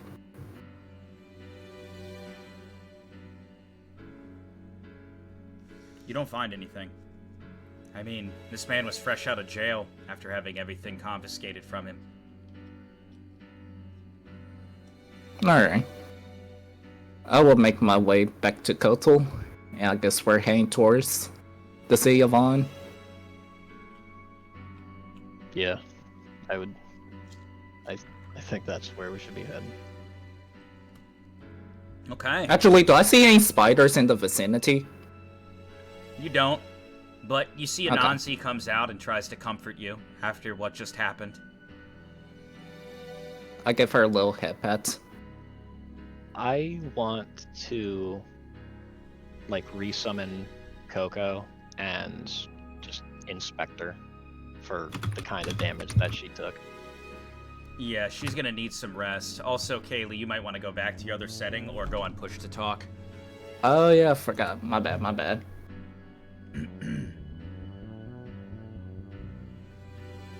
Alright, I think we are ready to move on.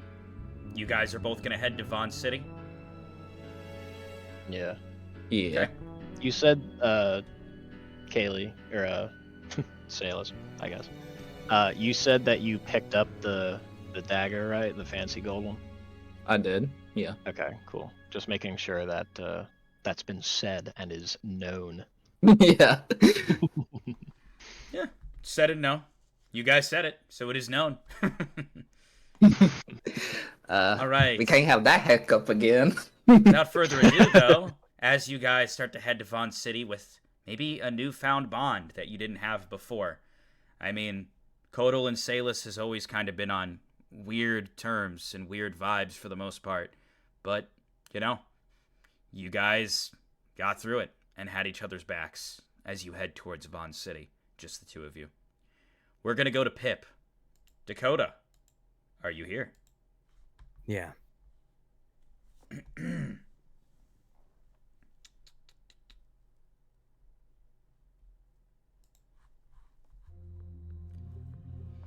You have a lifeless, dead stare in your eye as you walk through the forest. You see Lup kind of looking up at you. A little confused, a little concerned. It seems his emotions are mixed as well. You just keep walking. Surprisingly, you haven't run into anything that would pose any real threat, and animals seem to be avoiding you for some reason. Lup. You see the penguin look up towards you. When we get there, I'm gonna unsummon you.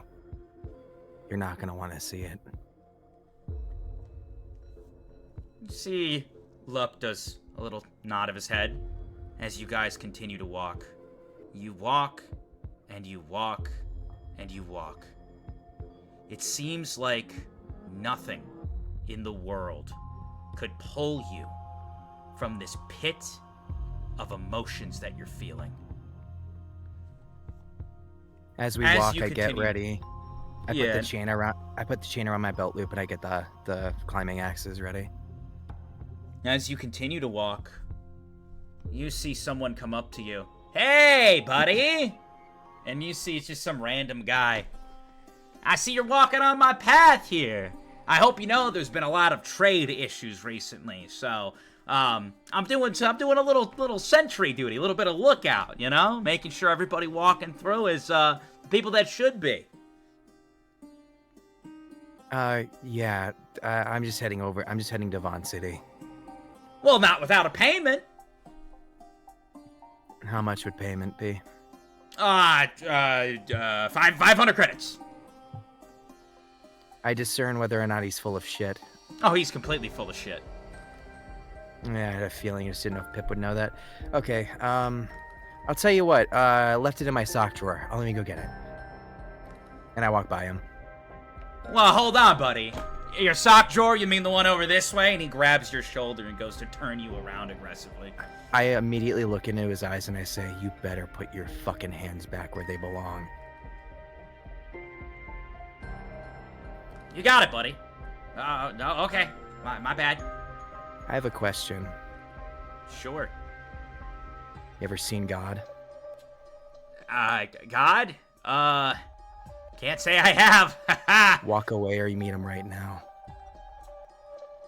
Right. Hey, I'm walking away. Look at me walk away. And you see him slowly, not removing his eyes off you, walks backwards. I keep heading to Vaughn City. You continue to walk and walk. I look down at Lup. Are you okay? You see Lup just kind of shakes its head yes and keeps waddling on next to you. And then something strange happens. Pip, you didn't think that there would be anything that could be said or seen or heard that would break you out of this emotional state you're in. And to be honest, I as the DM don't even know for sure if this will break you out of the current state and mindset you're in. But I need you to roll a 20-sided because you see something that shocks you. Dude, again, where were these rolls last time? 15.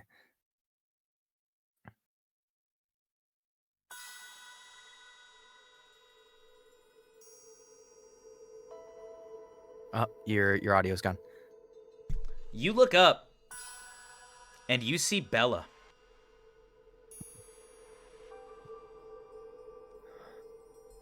She quickly runs over to you, recognizing you, jumping up towards you. Pip starts petting Bella. You see Bella quickly tries to pull you off of the trail you're on. But there was a path. You had a plan. You need to go to Vaughn City. But it's Bella. She looks distressed. She's trying to tug your clothing into a direction. Do you go? Bella, is it safe? She lets out a whimper.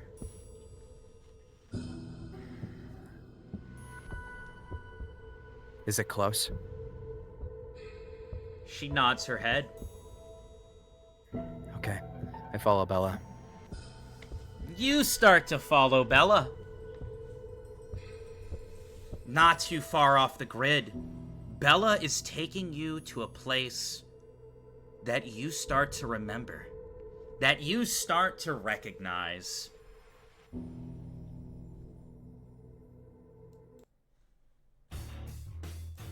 Oh, not that song. Not yet. You look and you see you're heading in the direction of your village. The one where your grandparents live. The one that Riften spent a lot of time. You were at this house for a short while. Your grandparents were nice enough.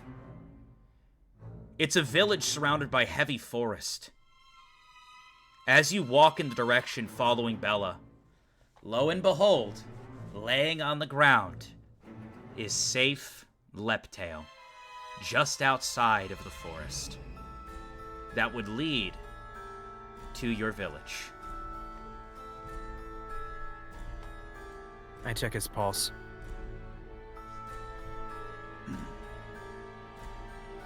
You go to check his pulse. Roll a 20-sided. 17. He's alive. And in addition to that, he opens his eyes.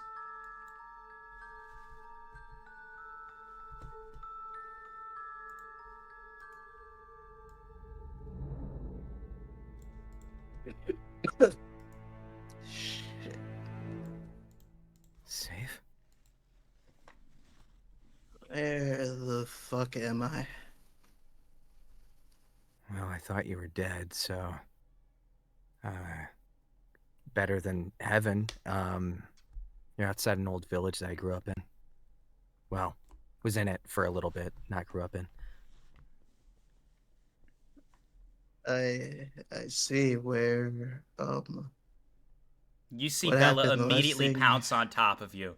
You feel like your bones are being crushed underneath you as the white tiger quickly rubs its head against yours and purrs heavily. I'll pet her back and I'll take a moment to hug her and cuddle with Bella a little bit. I stand there and look at Safe. And I guess after that, what happened after the trial, Pip? The last thing I remember was the leader of the Campione. He took Rita. He pointed at you. I got in the way. And now we're here. You died. I died? Yeah. Riften came to save you too. He told us to run and get out of there. That's why you weren't with us. And what about the others? They're gonna meet me in Vaughn City. You look and you take note. There is a scar on Safe's head, and it's completely healed. In addition to that, you notice that he's laying in something. You didn't see it originally because your eyes went to Safe. There is a blood pentagram beneath him on the ground.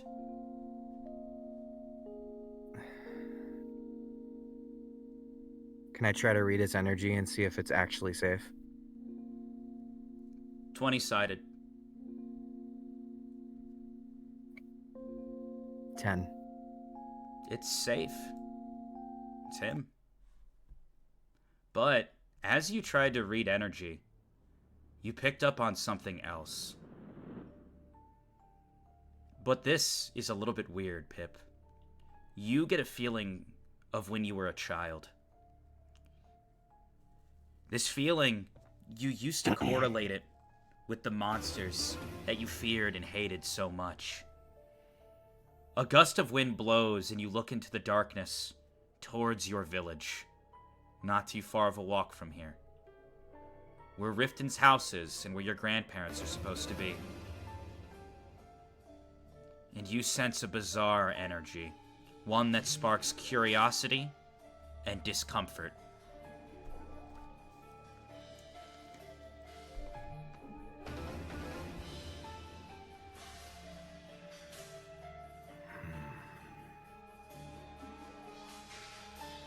Safe. Yeah. You should try to meet up with everybody else at Bond City. And where would that leave you? I'll meet up with you. Not gonna happen. The decision's been made. It doesn't matter what you say. I don't remember when it was your choice, but It's when you unfortunately, you can go where you please, but it is my responsibility to look over you. So, whether you like it or not, I'll be coming with you.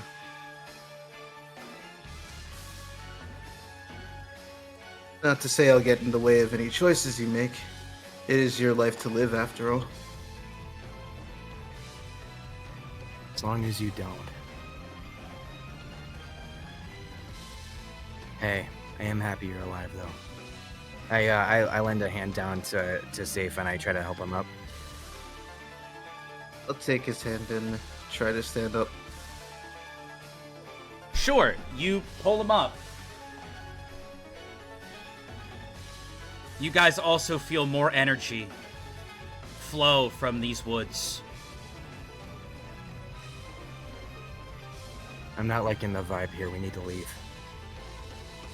Agreed. A place to rest would be nice. Since I'm apparently back from the dead and all. Well, it looks like you've been sleeping for a while, so let's walk for a bit. As you go to walk Fair away, enough. you hear one more voice, Pip. Don't you want to know the truth? Doesn't it matter to you? There's so much you don't know. You look at the forest once again as you hear this voice coming from it.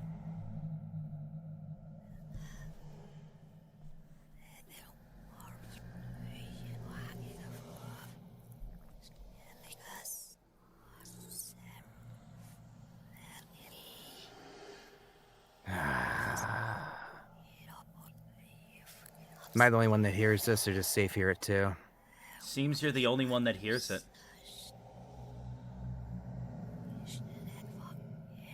God damn it. So I immediately turn around and start going towards the village. You see Pip with a glare in his eyes start walking towards the village. I'm going to check for my belongings real quick. What do I have on my person? I guess I'm assuming I no longer have the letter that Pip now has.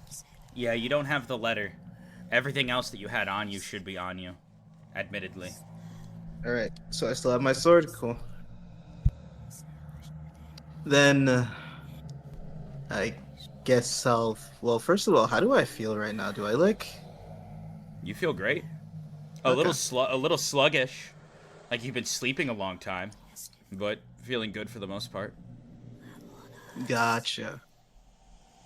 Then yeah, I guess I'll follow. Okay. As you guys walk through the forest, and as soon as you get to the city, Pip, things aren't as you remember. You see bodies everywhere. Ripped apart, village people that you recognize. Blood everywhere. Houses torn into. Doors ripped out of frame. Would you like to keep walking? I try to Mind you- discern if this is Crimson. It might be. It might be. You can't tell, and on a roll you wouldn't be able to tell either. But these are innocent, elderly people that look like they were viciously torn apart and dismembered. These are people that were of Riften's village. And you spent some time here. So everyone, it's males and females? Males and females, yes. So it doesn't fit the MO. Got it.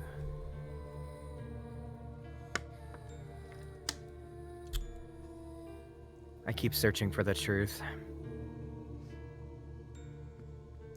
You start to walk further, seeing more bodies, and as you continue to walk, you see some of the bodies have black veins.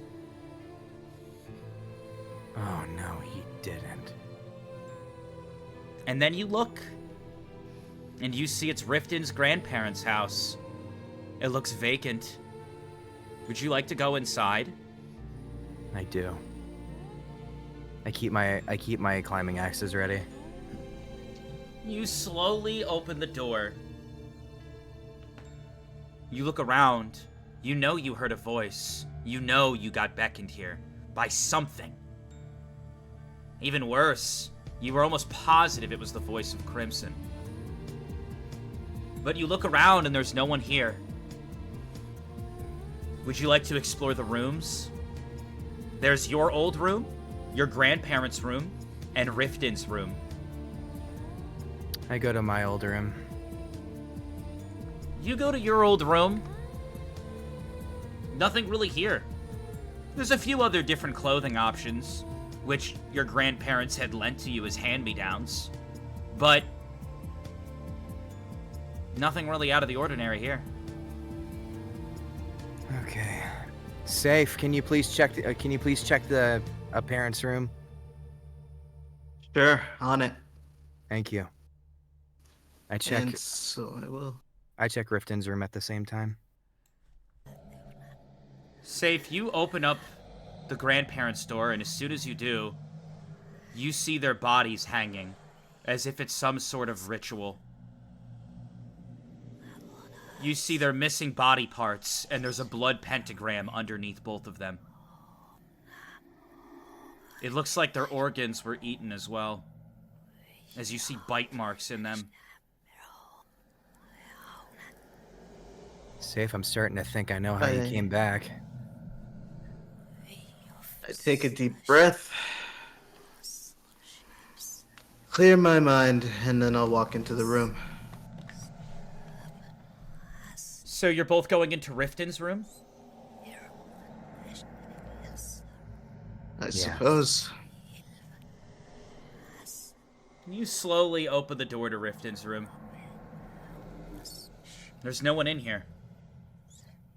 Would you like to look around? Yeah. Yeah, same. You look around, and you both kind of stumble upon something at the same time. You see clothes, you see action figures of various superheroes. Mainly the ones from the TV programs. You see comic books of superheroes. Any comic books I would recognize? You recall Riften talking about these things to you very passionately. And then you both find Riften's diary.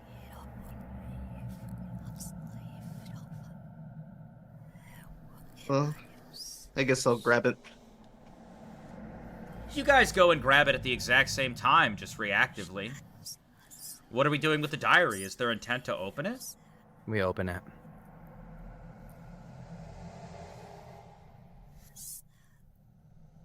Okay. I'm gonna monologue for a few seconds here. Kind of like, I got this idea from Dakota reading out his letters, so would you guys care if I read out the diary? Sure. No, man, go for it.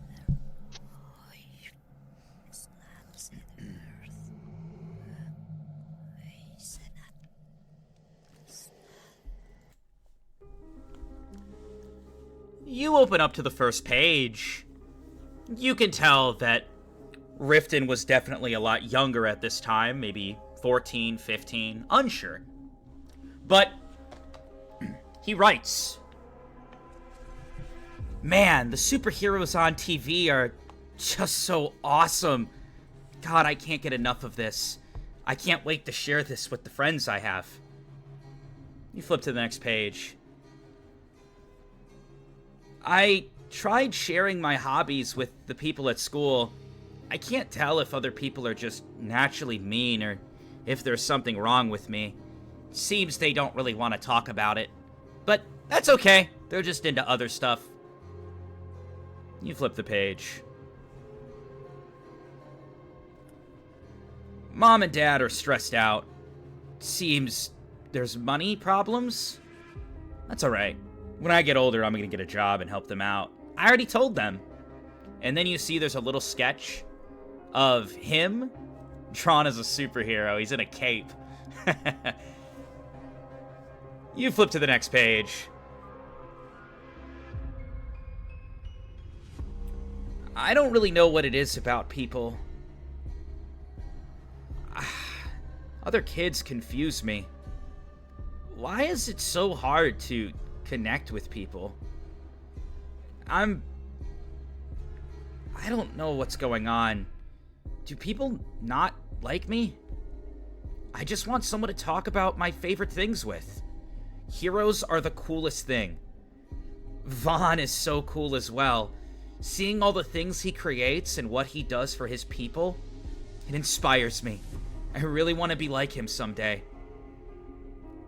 Tried playing superhero with some of the kids today and got bullied. Why is it so hard to find people to get along with?" You flip to the next page. "Okay, diary. I'm super excited. Apparently, I'm gonna get a little brother. And I have to look after him. He's gonna be coming later today. I'll tell you how it goes." You flip to the next page. "Diary, I've been really alone. I try so hard to get along with the kids. I try so hard to connect with my parents. And I try to do the right thing. But it just seems like people don't like me. I don't know. But that all turns around today. I got to meet my little brother. His name's Philip. He actually loves hearing about all the things that my superhero stuff. And we played action figures and watched the same stuff. It was awesome. I finally don't feel alone." You continue to flip through the pages. He seems super happy and excited. The writing has gotten a lot less dark as he continues to talk about various things. Pip did this. Today, me and Pip did that. As he's now using your nickname at this point, given what you referred to earlier. Me and Pip played superhero. Pip and I watched my favorite show. And then as you continue to look, you see that the writing gets a little bit more confused. "Dear diary, I don't know why, but it feels like Mom and Dad are trying to drive a wedge between me and Pip. I'm not sure what's going on. They're just being weird. I'm gonna try to look into this a little bit more. Dear diary, I've looked into it a little bit more, and things definitely aren't right. Why do we get to eat good food and Pip doesn't? Why does he have to go to bed early? He won't really open up to me. I don't know if Dad's trying to keep him quiet, but Dad did come up to me when I asked about it. He told me it was for the best and to not question it. I truly trust Mom and Dad. I mean, it's all I know. It's what I grew up in. Are kids normally not supposed to? I don't know. Hopefully I can come to my own conclusion. You see his writing starts to get more mature as time passes. You continue to flip through the pages and you read more into Riften's uncertainty. Dear Diary, things definitely aren't right. I don't know what to do. I'm starting to feel alone again.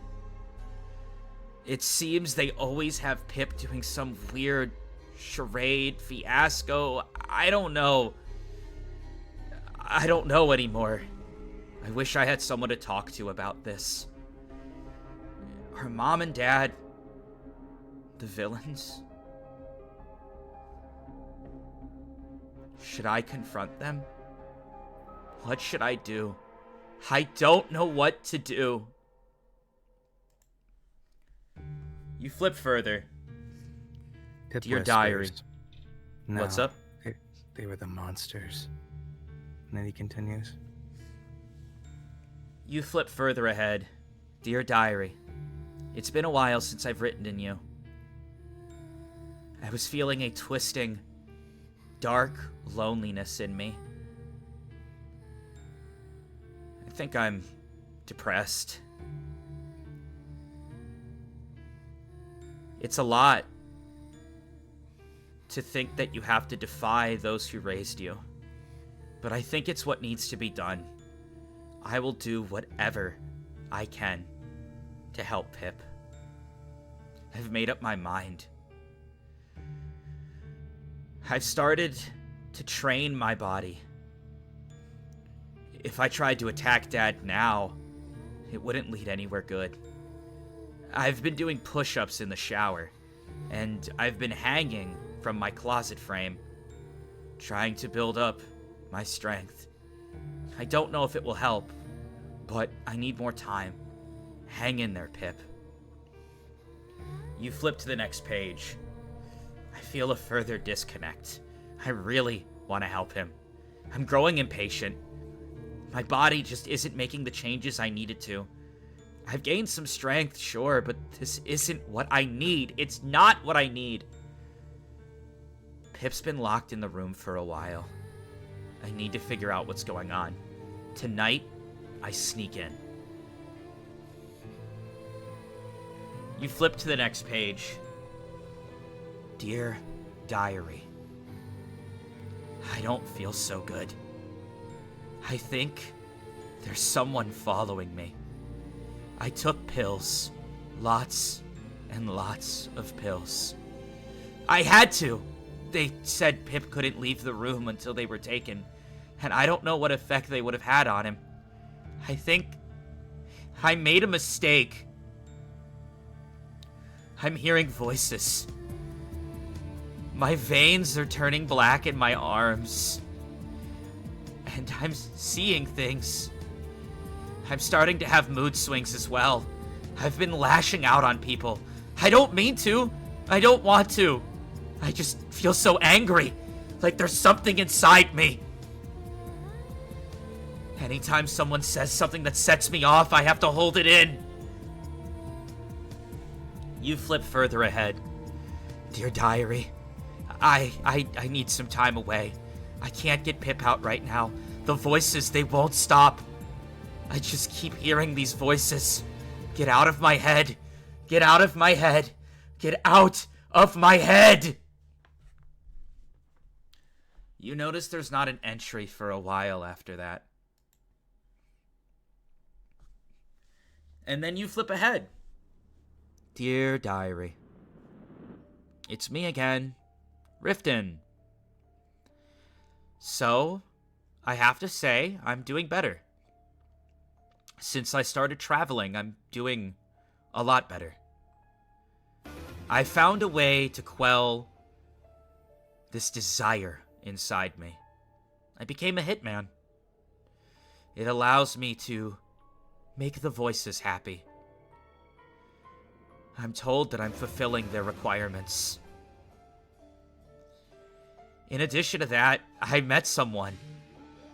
Someone who I'd consider a dear friend. While doing some trade in Titan's Drop, you notice that the pages are wet. Looks like they're damp. Maybe he was crying when he wrote this. His name is Safe. He's a really cool and level-headed guy. He listens to my stories and gives really good insight. It's nice to have someone to talk to. And for some reason, when I interact with him, I don't hear the voices. And I don't feel alone either. So that's good. Now that I'm getting better, I feel like I can finally help Pip. He's been stuck in that hellhole long enough, and the voices aren't here to distract me. I'll update you soon.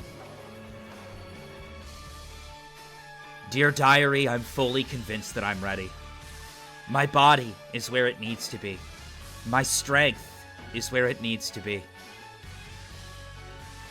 The voices are at bay. I'm ready. I talked to Safe. He gave me some really good insight. He kind of reminds me of me a little bit. I think that's why I like him so much. He talks a really great deal about his little brother. His little brother's name is Sai. At first, I really wanted Sai and Pip to be friends, but Safe talks about him like he's standing there with us, like he's right next to us. But I don't see a little brother. I don't see any traces of this Sai character. But that's okay. It's not my place to be nosy. Besides, I'm the crazy one, right? I constantly hear voices and see things. Terrifying things. So I'll go with it. And maybe this Sai person can meet Pip. It's gonna be good. It's gonna be okay. Tonight, it doesn't matter what Mom or Dad say. I'm getting Pip out of there. You fast forward ahead. More pages.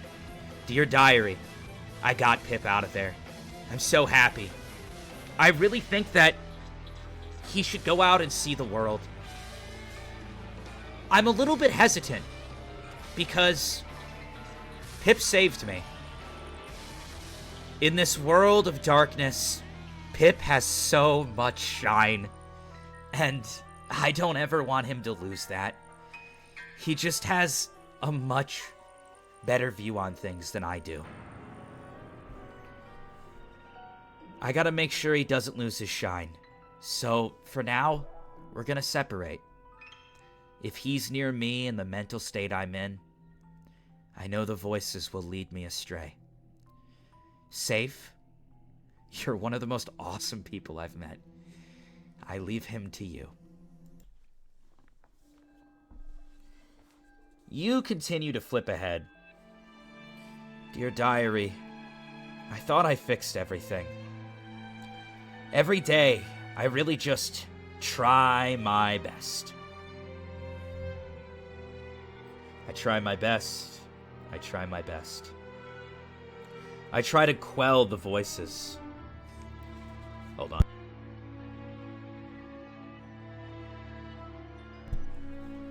I try to silence that which follows me and that which talks to me, but it won't shut up. I'm not doing well, Diary. I thought I was doing the right thing.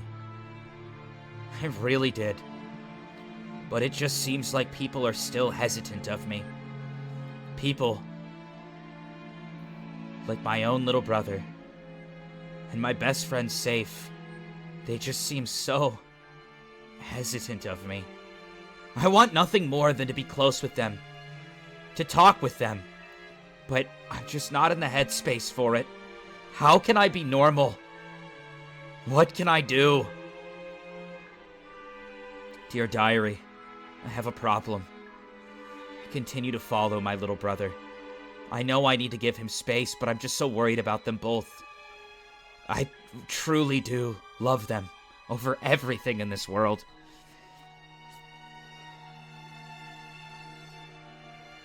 Today, I think me and Pip got into our first argument. He mentioned the lock in the cage, and he threw it on the ground in front of me. I was just so mad I let one of my mood swings take me. I heard voices, and I looked over and I saw that murderous red devil. Why was she with him? She kills men for fun. If she doesn't get away from my brother, I swear to God.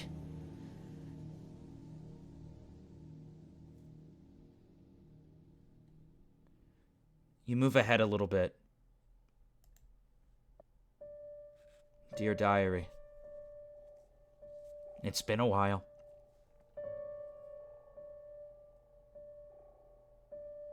Sorry there's so much empty space on the pages.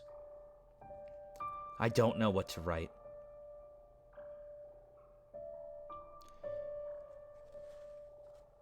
There's a trial today. There's only one right thing to do. I need to keep calm and not let these voices take me. No matter what's said to me, I can't let the mood swings take me. Not in that courtroom. Time to go help my little brother and my best friend. You flip ahead. Dear Diary, this is probably going to be my final entry. It's hard to ignore a voice that you constantly hear. My best friend is dead. And for the first time in my life, I feel like I can finally be a hero. Pip needs this, and he wants this more than anything. So, I'll respond to the voice. And I'll make a deal. I just want to be a hero. You see, the diary comes to an end after that.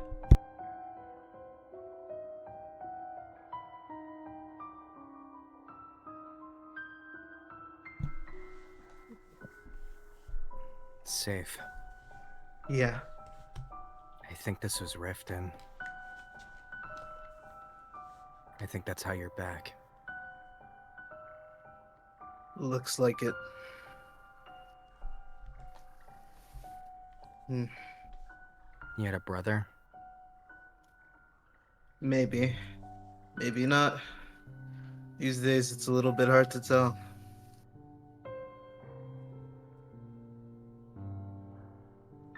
Much like you remind me of Riften, I remind you of your brother, don't I? A little bit. At least something about your energy, it feels just a little bit like his. From outside, you guys each hear a slam. You hear a bunch of stuff falling. It seems it came from downstairs. I am going to turn invisible and slowly go try to scout it out. You guys both notice something that kind of spooks you. Both Lup and Bella look terrified. Bella included. Okay. Are there any windows in this room? There are not. Yeah, then I You guess hear invisibility it is. someone walking up the steps towards the room.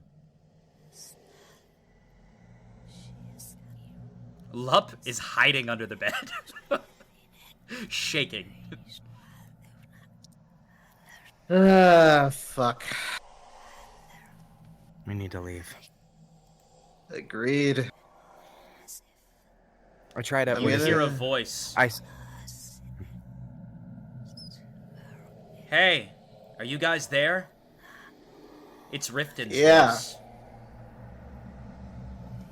Yeah. We're here. What are you doing in my room? What are you doing in this village? There's no What am I response. doing in this village, actually? What are you doing in this village? What am I doing in this village, actually? I'm tired of these fucking runarounds. I walk out into the hallway to face them. Sure. You walk out into the hallway.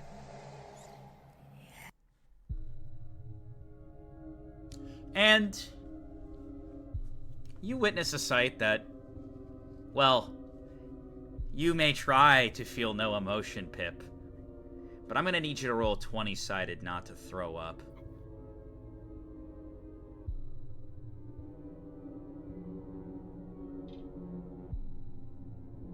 Six. You start to vomit as you look up and you see standing before you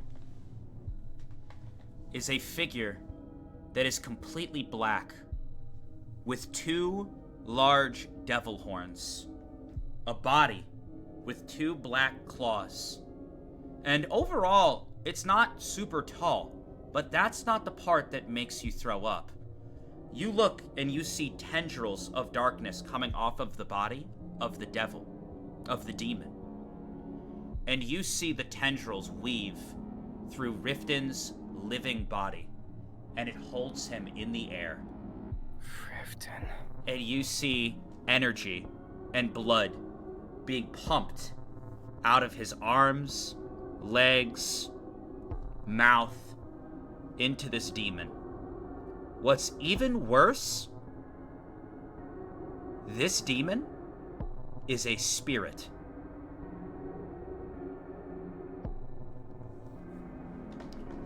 You're the tiger and the penguin. You see as he walks towards you, blood footprints appear with each step. I'm the one known as the number 3. The demon. And as you know, since we're both in this game, and now that I have a host, a body that won't tatter, when I give it my power, you understand what happens next.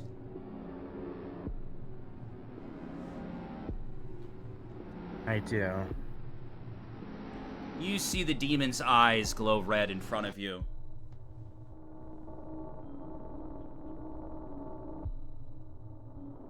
You see Riften just not really saying anything, just being levitated above him. Say, Vodka, what floor are we on right now? You're on the 2nd floor. Heard.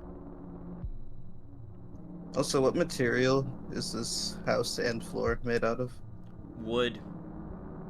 Heard. You said Riften's levitating. Is he like in reachable distance levitating? I mean, he's connected to a bunch of tendrils coming out of this thing behind him. I see you continue to stare at the body above me. If it makes you feel any better, he's still alive. A spirit user can't connect to someone who isn't. That said, be very careful if you want to free him. Or kill me, that is. So are you saying that Riften's number 3? He is now. I unfortunately didn't have a host. You see, there's special circumstances with me and my power. I can only partake a host or a catalyst that has made a deal with an actual demon. I was on standby, following him, waiting for him to do something stupid like that. And the moment he did, I could finally enter the game. Riften.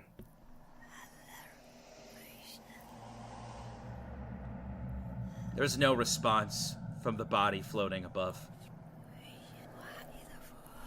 You see, the rest of these shithead cowards! And you see he looks at Bella, who cowers backwards. My stupid, foolish siblings! This is what Father meant. You need to use the humans as a catalyst to your power. As he's talking, I take both of my axes. I say, "I'm gonna save you the way you tried to save me," and I immediately I launch an attack towards Riften's head. 20-sided. Nat 20. Oh, you're gonna hate this.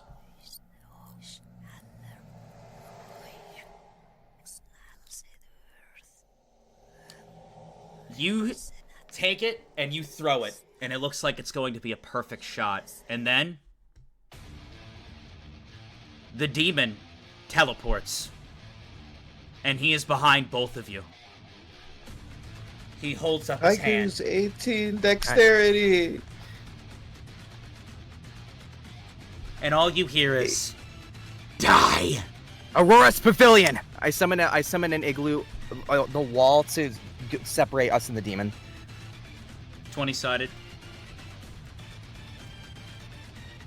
10. An igloo comes down at that moment and kind of separates you from the demon. There's a big-ass wall of snow between you guys now, and it's hard, heavy snow. You said Tiger's 18 on dexterity, right, Safe? I did. Okay. You have 18 dexterity.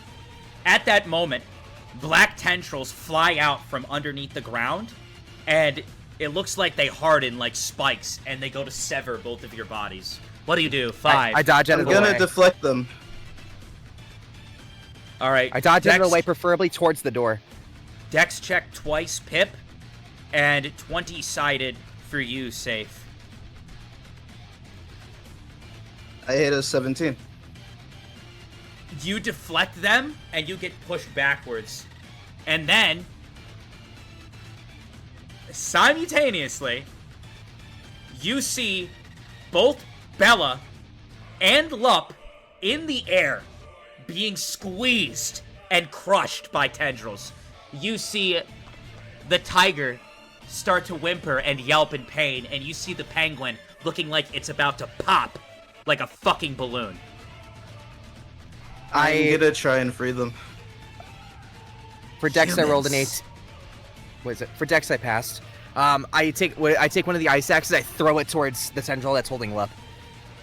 20-sided. 9.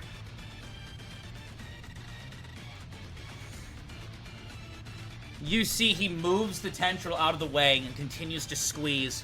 You see tears roll down the penguin's face as it looks like it's about to just submit. I unspun the igloo, I respawn it right where the tendril is. I put the wall on the tendril. What is your action, Safe? I'm gonna go try and free Bella with my sword. 20-sided. Just All right, Safe. Let's see. A 14.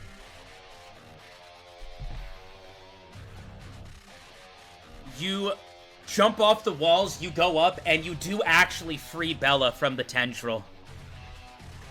And as you do, as you're making that action, you don't know how he's doing this, how he's controlling so many things at once. This dude's on a different level. But a tendril flies through you, and it pierces your midsection.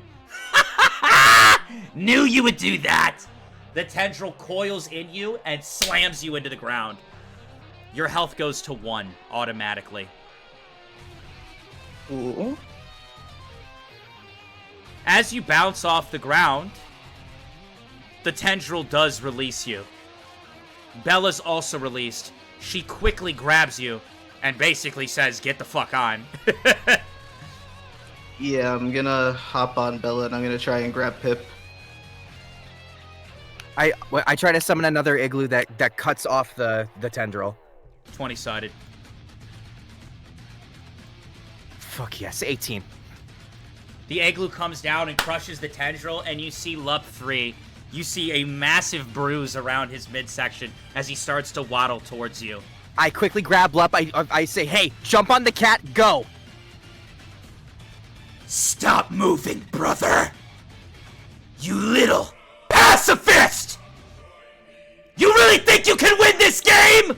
I unspawn the igloo. I spawn it right on top of on top of the demon. Submit yourself now, penguin, and I'll let your human live! You see at that moment, Lup stops walking towards you. And he slowly turns around. I quickly run up to Lup, grab Lup, and then run out the door. You start to charge towards Lup. The demon pushes itself off the ground and reaches its claws towards Lup as well. 20-sided.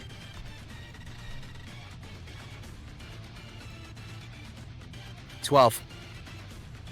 You grab Lup and you turn and you bolt in the other direction. Just in time. You guys get to the door. Are you riding Bella? Get on top of Bella. We need to fucking go right now. You see the demon Safe? just sprout 2 demonic wings made of black tendrils from its back. And it flies towards you both. Oh, I've been wanting to do this for a I while. want to see if I can turn all of us on top of Bella's back and Bella invisible. Okay, and what did you want to do, Pip? I spawn another igloo, but I spawn the demon inside of the igloo this time. 20-sided. 14. Okay, and 20-sided for your invisibility tactic. Safe. Let's see it. A 10. It works. You go invisible entirely, and you see Bella start to run faster than she ever has before. Just going as quickly as possible. The demon flies towards you guys. As you start to go invisible, he goes, I can still sense you! And he swings his claws towards you, and a massive igloo appears, and he appears inside it. And you see he misdirects and collides into a wall. You guys manage to get away. For now.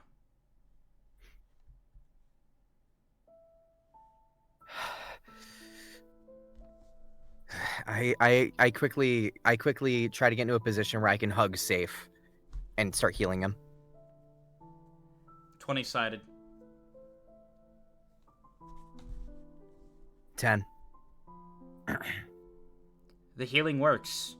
The wound closes. Your health goes back to normal. Okay.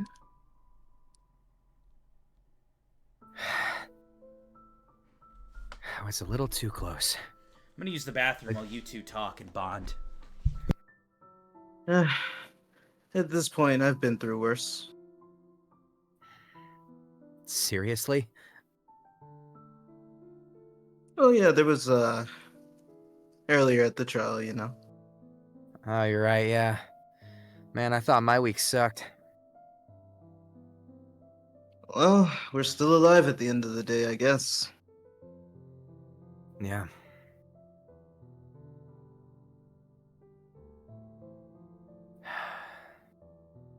So, now what? Where do you want to go next? The objective doesn't change. We go to Trinkets. No, we go to Vaughn City. And then what? Pip dies. And then? I'm not going to reveal that part yet. Well, whatever choice we make, at the end of the day, is up to us. That is what it means to be a human, to have free will, so I'm not going to be the one to stop you from doing what you think you need to do. But I will be there to give you some tips, ask you some questions, and make you think along the way. I appreciate that. It doesn't change the answer, but I'll take the perspective. So, my brother's number 3, huh? Yep. At the end of the day, it doesn't really change what we needed to do. Or so I'd like to say. We can't win with what we've been doing. I hold Lup in my hands, in both of my hands, and I look at Lup and I say, "You will be king." You see the penguin give you a hug. And you see he pulls out a little piece of paper and one of his big crayons. He keeps them in the igloo sometimes. It's what you wrote the note on. You see he draws the letter B, and then a T, and then another T, and then an R. And then you see he goes down to the next part of the page, and he writes a W, an R, an L, a D.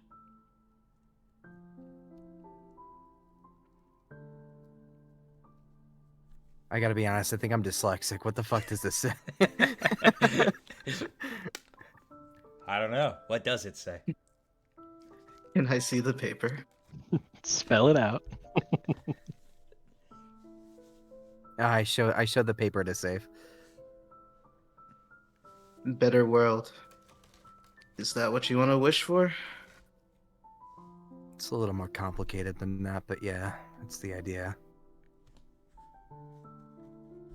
Well, I feel like the more you see and the more you learn about this world, whatever you think the road is to a better world will probably change.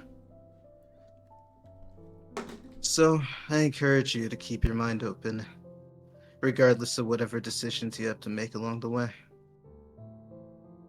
I have to get this wish. No one else is gonna try and change things the way I'm trying to.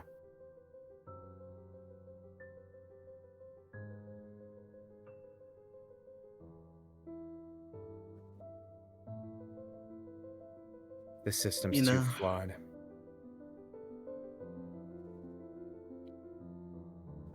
we probably shouldn't stay here. You're right. Here. I'll direct us to where we need to go.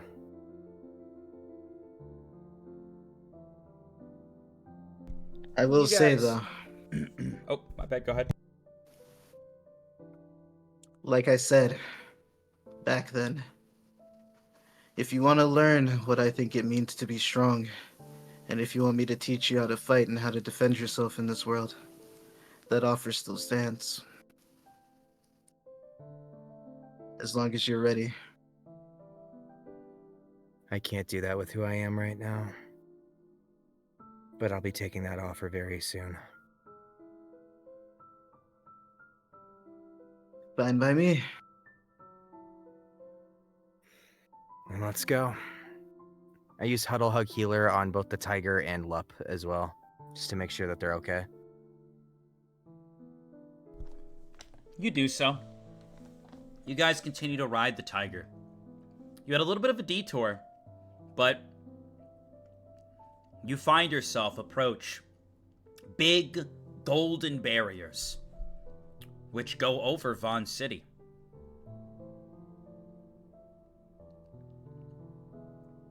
You're not sure what these... what the laws or what these entail, but there's some big-ass gold barriers in front of you now. I'm gonna desummon Bella. And we'll approach on foot, I guess. I'll desummon Lup.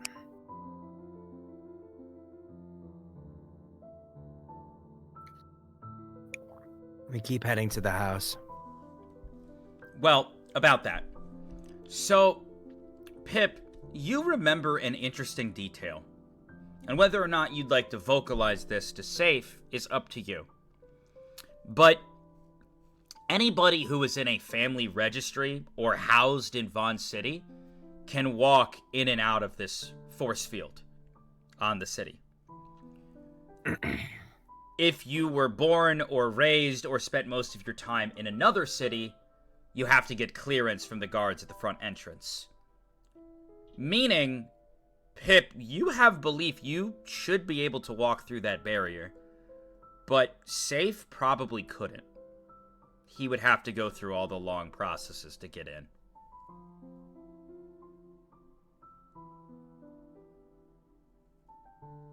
Safe. Yeah. I'll meet up with you What's soon. it? What do you mean? I'm going with you. You can't go with me. And why not? People not registered to Vaughn City can't just walk in and out of the barrier. I can, you can't. Try me. Shit, okay. Okay. We approach the barrier. You guys all approach the barrier. Pip, you walk through the barrier. Safe, actually test it first before you just walk through. We'll try to walk through. You try to walk through and you slam right into it. Interesting.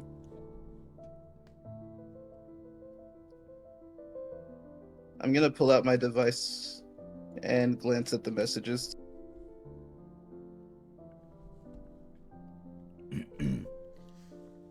Is it because the messages were all like hologram, right?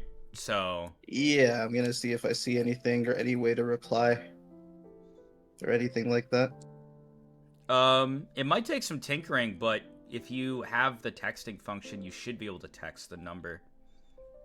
Yeah. Okay. Alright, I'm gonna text the number. Pip, 3 you question see marks. him typing away on his device as you stand on the other side of the barrier. Looks like he can't get through.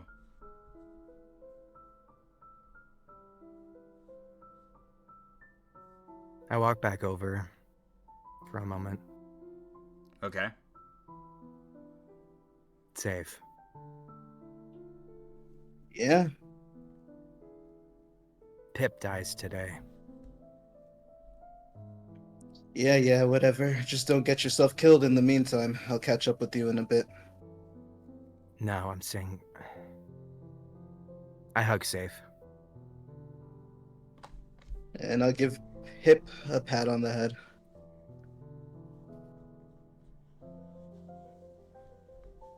Sorry it has to be this way.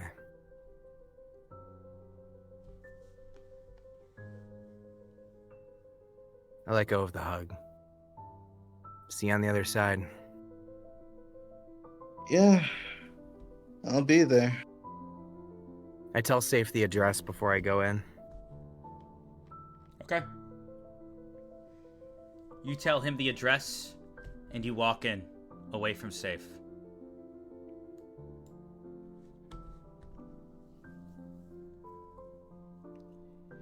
And then there was one.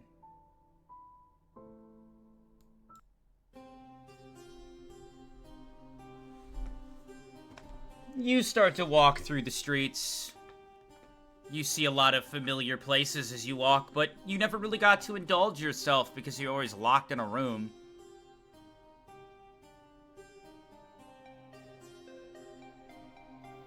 This is fucking bullshit. Pip's angry. Very angry. Okay. You approach the house. The one you grew up in.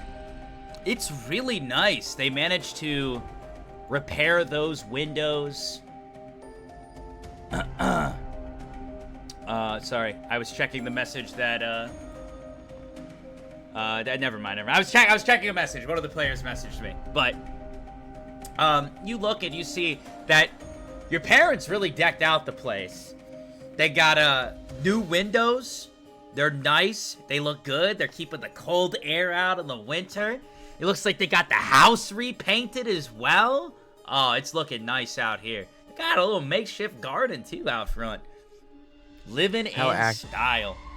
How active is it outside? Are there a lot of people around? Not really, no. I walk forward. I go into my backpack. Actually, Okay. no, never mind. I have both the climbing axes on me, yeah? Yeah. Okay.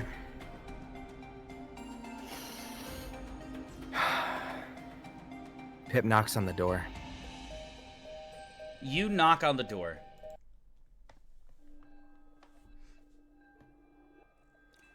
Yeah, I'm coming.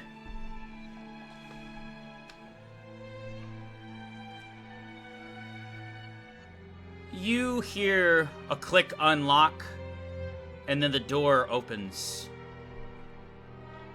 You see your dad, or at least the one you called dad, standing there.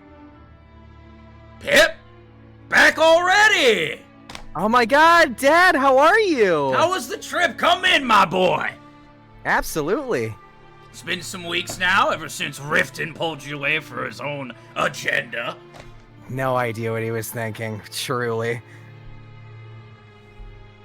You walk in, and you see they got another new TV, massive, a new couch, and the couch it's got that new reclining shit. You can kind of kick back. Oh man, it's looking so nice in here. Looks like you upgraded the place. Yeah, a little bit. You know, your mom always wants something new. So, Yeah, what that's brings fair. you here?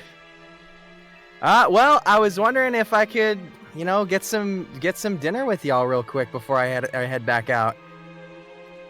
Oh, Pip. Listen, buddy. You're older now. I don't want to keep you confined here forever. You should be out and about. I mean, that is what Riften scolded us for. If Riften knew you were That's here right now, he would talk my ear off again, and I don't want all that. That's fair. Yeah. Well, really quick, can I at least see Mom before I go? Oh, yeah. Honey! Come on down here! And you just hear, okay, 1 second. And she walks downstairs in heels and a beautiful dress. Is it time for dinner? Oh. Pip, hi. Hey, Mom. What brings you here to visit us? You know, Riften really fought for your freedom, and now you're here so soon. Is everything okay between you two? Oh, yeah, what is it? I decided to kind of go off on my own for a little bit and, wanted to stop for dinner. But, Well, yeah, Dad's saying no, so. Unfortunately, your father and I have reservations tonight at a restaurant we have been dying to go to. We've never been there before. You're kidding. Yes. Do I look good? Do I wear it well? You're looking great. You're looking so great. What is it? Actually, I have reservations tonight too. Oh. More of a. It's not quite as fancy though. What is it? It's something more local. Okay. Well, you're welcome to visit anytime. Anytime. Does now work? Are you guys in a hurry? Like. Well, I mean, we'd like to hit our dinner reservations. I mean, that's fair. What time is your dinner reservations, if you don't mind me asking? Pip, what's going on with you? You know, you seem a little uneasy. I could sense it. Do you need money? Is that what this is about? I just wanted to check on you guys. You know, it's been a while. It's I just wanted to. Because if it's about money, you know we will pay for you anytime. If you're having some struggles in the real world, you know. Honestly, I'm sorry we can't keep coddling you. If you're down with that, honestly, if you're down with sparing some money, that would help a lot. But that's totally up to you. Yeah. You see him walk over, and he transfers you 500 credits. Wow, thank you so much. Of course! You see him bust out a cigarette and start to smoke it in the house. And he blows up the smoke upwards. Tell me, well, you're welcome to hang out here if you want until we come back.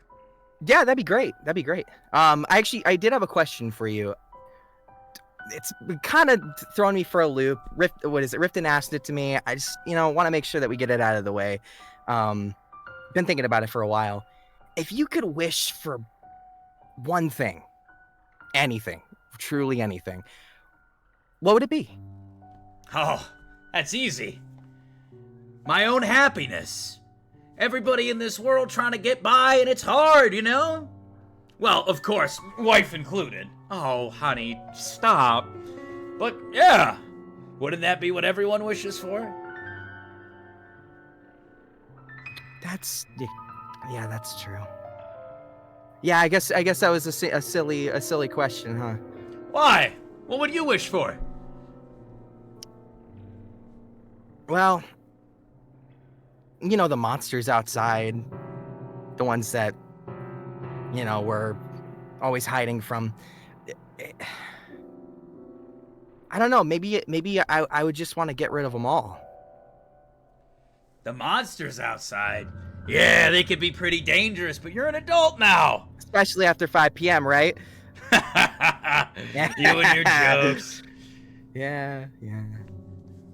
Pip, I realized I don't know what's going on with you, but I had a new line of work I wanted to talk to you about, actually, and I thought maybe you'd be interested in hearing about it. Well, I am, but I did want to say, Pip, it's good to see you back. I know that things might have been hard growing up, but I am glad that you were part of this family. You really contributed more than you'll ever know.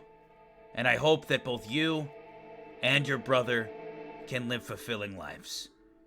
And if you ever need to swing on through here to spend the night, the doors are open to you. Thank you for that. So what's this new line of work you're doing? I grip my climbing axes. Monster hunting. I immediately swing at the father. You swing at the father and he dips backwards. Whoa! And he falls down. What you think you're doing, boy? Is mom you're going crazy? To me? You is see mom the closer mother. To me? Yeah, she is. Pip, honey, is something wrong? We can talk about it. I immediately axed her in the chest. 20-sided.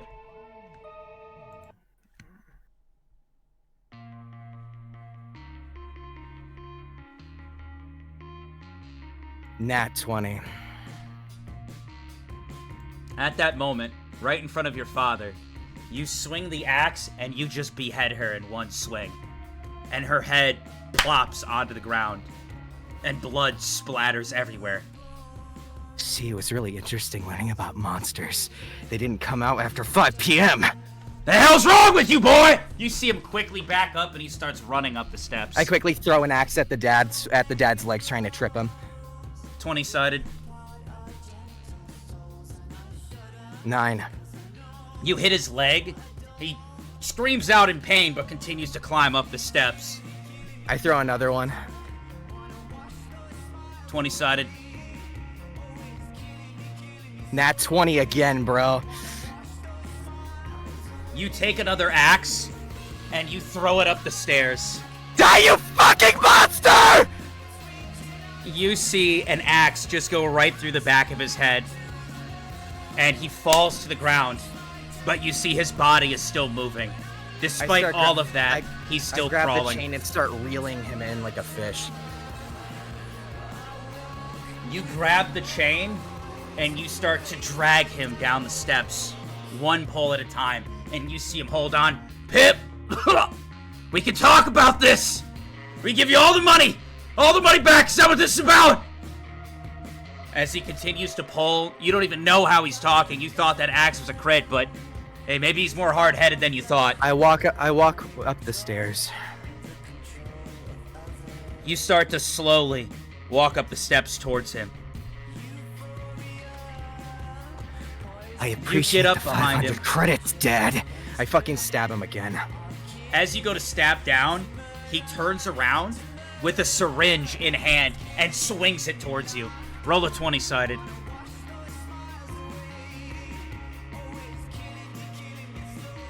$13. You manage to dodge out of the way of the syringe, and it falls down the steps. Oh, interesting. I walk down the stairs, and I grab the syringe. You pick up the syringe and you look at it. It has a bizarre-looking liquid in it. What do you think you're doing with that? Listen, do you know what you are? You were supposed to be submitted into the Reva cult. We saved your ass. Monster. We saved you and gave you shelter. You didn't save shit. You're I right pull in the front dad of him more and down you the see him sta- laying on the ground. I take this syringe and I stab him in the chest with it. You stab him in the chest, and you see him start to shake and foam at the mouth. I take the ice axe and I just start fucking stabbing away. Die, monster! You hack, and you hack, and you stab, and you stab. Blood continues to splatter everywhere. You look at his body, laying on the ground. The mother in one swing, as he's on the ground in foam, is leaking out of his mouth. There's a mirror down the hallway. You see you're covered in blood.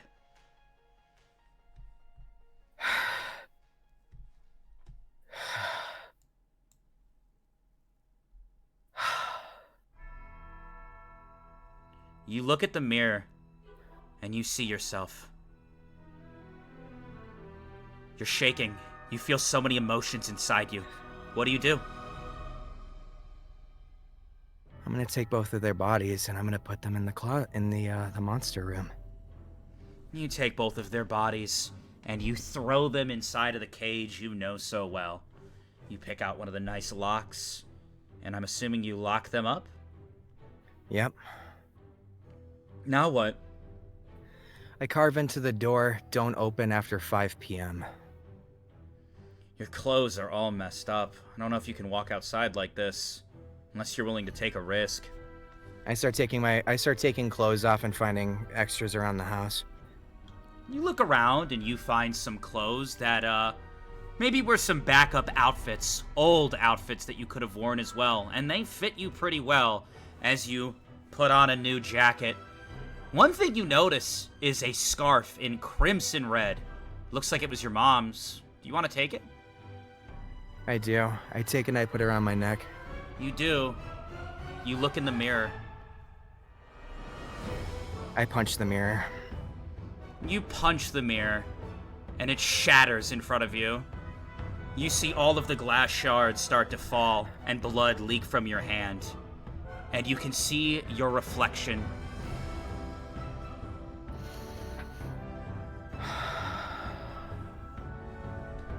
You take a deep breath. Blood and shattered glass everywhere, and a bathroom not too far away from you as well. I take a good look at myself in the mirror. You feel different. Seems you might have finally gotten these emotions in check. Maybe.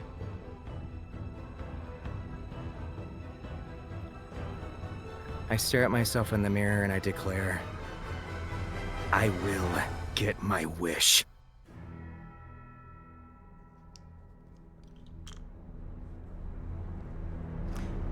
At that moment, you see something very strange happen as your new clothes, your new style, your messy hair. At least it's free of blood. But something strange happens. You look and you see Lup looking up at you. And you see as Lup looks up at you, his body starts to glow and shift. Lup? His Are you body okay? changes. He's no longer a penguin, but he looks like an emperor penguin now, as he stands taller than before next to you, with a more determined look than before. Lup. I kneel down to Lup. I swear to you, until I lose all breath, you will become king. You see Lup nod. It seems that your emotional change within you had also changed the spirit. We are gonna go to the other lads, the other boys. Let's get everybody on the screen here. Probably gonna have to move Kodal a little bit. Yeah, there you are, Kodal. You get over here. Like right there. Looks like a good spot. And then let's move Pip over here. Beautiful. Okay. I think... So, Safe, you go over to the main gate. Is everybody with me? All non-Pip people still with me? Yeah. Yeah. So Okay.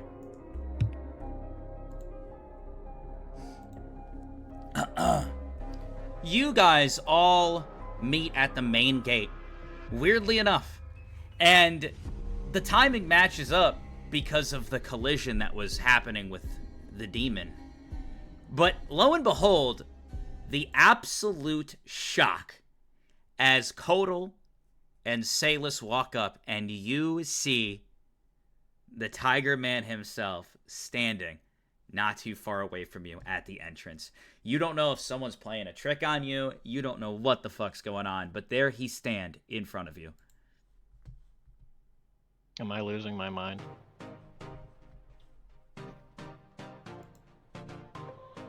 Salus? Do you see that too? yeah. Safe? Wait, Is that you? serious. Hey, what's up? Safe? Yeah, that's me. Cola's gonna like run in and just like fucking crush you in a hug. I'm sidestepping it. Nah. 20-sided, both of you. I have 18 decks. How the fuck's he getting close to me? He's determined. It's a 17. I rolled a 12. Oh yeah, you don't even get close. He sidesteps you with ease. I'm gonna. Kola is very hurt. He has I'm no gonna idea. motion them towards me. He has no idea what to do right now. I'm gonna motion them to follow me as I keep walking towards the gate. All right. I mean, he's gonna follow, but now he's like way more reserved. I'm also gonna follow.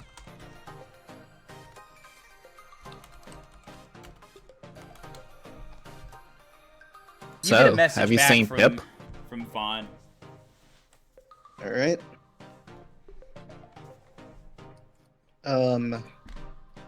I'll proceed up to the gate. Okay. You walk up to the gate. You see several guards out front. Whoa, whoa, whoa, whoa, whoa. State your name and business and where you're from. I was told to show you guys a link on my device when I got here. And Yeah, I'll we'll hold it up and we'll show take it a to look them. at that link, bud. Bud. You see him take a look at the link. Oh! Oh, yeah, you're good. Your whole team's good. Open it up for him! And with the link that Vaughn had texted you, it seems you are all good to enter Vaughn City. The new world! As you guys all walk in, you see floating TVs, large buildings. On the screen, you see Vaughn giving a speech. Humanity is hope! Humanity is love! Humanity is life! And we will continue to grow and bring humanity the best of the best in terms of creation, food, all things! Humanity! And you see people just clapping. Just so happy by these random-ass motivational commercials that come on. How crowded is it around where we are? There's some hustle and bustle, but it's not too bad. You also have the general idea of where Pip said he would meet up with you guys. Yeah. I'm sorry. I might not be thinking clearly. Are we not gonna fucking talk about this right now? Look, I thought you there's no died. time. We need to move. I thought you Hold fucking on. died. What do you mean there's no time? I'm gonna start moving I love towards Safe. the location Pip gave me as fast as I can. I am going to follow. Kozel, we literally dealt with weirder shit today. But I thought. Look, we can talk to him later. What? I'm gonna come. And then I'm going to motion him. Come. Yo, how are they treating Kodo right now? Sidestepping him. It's not a big deal. We gotta go. Come. Bro, what? Alright. He is in fucking shock. I'm not even lying. Kodal is in absolute fucking shock. He's not moving. Alright, well, do you guys want to walk on ahead without him? I'm gonna look at Safe. I'm going to keep moving. I'm not looking back to see if either of them follow me. Fair enough. Alright. He's just gonna take a few seconds to process. And then he's just gonna light up a joint and just start following real slow. Alright. You do so. As you guys walk through the city, and you see various stands filled with people, selling stuff, promoting stuff. A lot of excitement similar to Trinket City, except you can definitely see the advanced technology with each step through the city. Floating TVs, people taking fucking elevators up shit, no stairs, nothing like that. I mean, there's some technological advancements here that you've kind of heard about and read about. But you managed to get up to this house, and it's a pretty nice looking house. Apparently, Pip is supposed to be there. Alright, I'm opening the door. Okay. Pip, as you're upstairs in the bathroom, you hear the door being opened down below.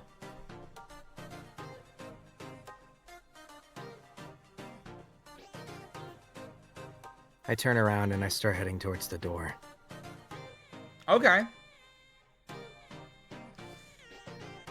You head downstairs towards the door, and as the door opens, you guys all look and you see Pip, who has a different look. His energy also seems kind of different than before. What happened to you? I crossed the line. Do I see a is there still blood everywhere? I guess there would be. I don't recall us doing much cleanup further than that, unless Pip had intent to and I didn't know it. No intent. Yeah, there's blood. Lots of it. What did you do? Again, I crossed the line. Hey, I hate to be an ass, but could you two let me talk to him for a second? What? Sure. No! What the fuck? What is happening? Look, I'll fill you in as soon as we're done talking, but please, just give me 2 minutes. Fucking, you know what? Fine. Yeah. Here, All right. tell you what, Kodal. Bye. No, I don't want to hear it. Kodal I don't want to fucking hear it! Suit yourself. Are there any spiders in the house that I can see? No. It's a pretty clean place, pretty nice place. Aside from the blood everywhere. Okay. Alright. Alright, so you're both leaving then? Yeah. Outside earshot range, yeah. Feel free. It's just you two.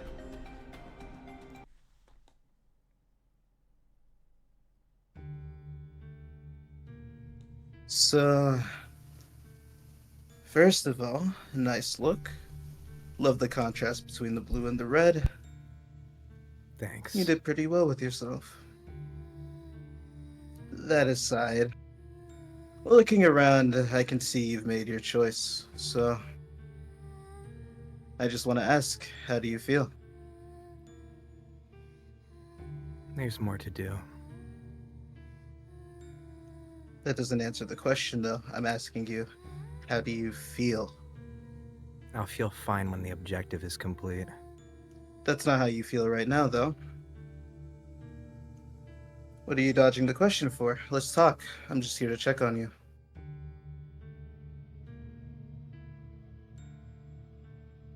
I feel fine. Alright. I got answers and I killed monsters. That makes me a superhero. Is that what it means? I'd say so. You know, I don't mean to sway you in either which way, but I just wanted to, I guess, give you some perspective, like you said. In my mind, the strongest superheroes are the ones who don't need to kill. Unfortunately, we're not them. The two of us, I mean, I'm sure you've seen it yourself. We're weak. Vaughn's a superhero and he kills people all the time. Is he a superhero? That's what a superhero is defined as. Vaughn is the pure definition. At least that this world knows to be superheroes. You see, in my mind, a superhero is somebody who truly has unmatched power. Somebody who brings happiness and joy to the people around them. The perfect superhero doesn't lose. I plan to bring happiness. It's a process. And you see, Vaughn, he lost to Big Harvey, so clearly he's no hero. Yeah, I'm kind of aware of that. So then, what is a hero to you, Pip? What is it that you want to become? Because the only reason that people like you and we have to kill people to get by in this world is because we're weak. True strength is the ability not to fear your opponents being alive. If you have to kill somebody, it just means you were too weak to let them live. Sleep in peace with yourself. Does that mean you were too weak to take out the prince? Exactly. If I was stronger, well, it wouldn't have mattered if he was dead or alive. Well, it would have. It definitely would have. You wouldn't. If I was stronger, you wouldn't have died.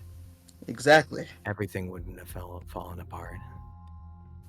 In So, fact, it seems that most of the problems that we get into is based on the idea that we don't pull the trigger. my point exactly. And what I want you to understand is that all this killing, all this bloodshed on the path that we have to pursue, that doesn't make us stronger. And it's not something we do because we're strong. Remember that we only kill because we're weak and we have no choice. Well, I'll tell you what's safe, and I start walking towards the door. If you can figure out how to stop a death game or win it by doing fucking nothing, then you tell me how to do that. Otherwise, realize the situation we're in and grow the fuck up. I'm pulling out my sword, and I'm going to swing at Pip. I'm gonna stop before... I'm gonna stop before I hit him. But let's see who's faster. Okay. What the fuck? Okay. You're swinging a sword at Pip. And Pip, what are you doing in response?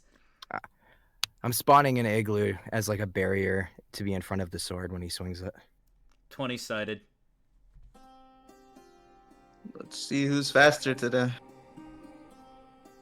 16. 18. He swings, and it does seem like Safe is just a little bit faster than you, Pip. But it also seems like his weakness to stop could have gotten him crushed by the igloo, which now separates you both.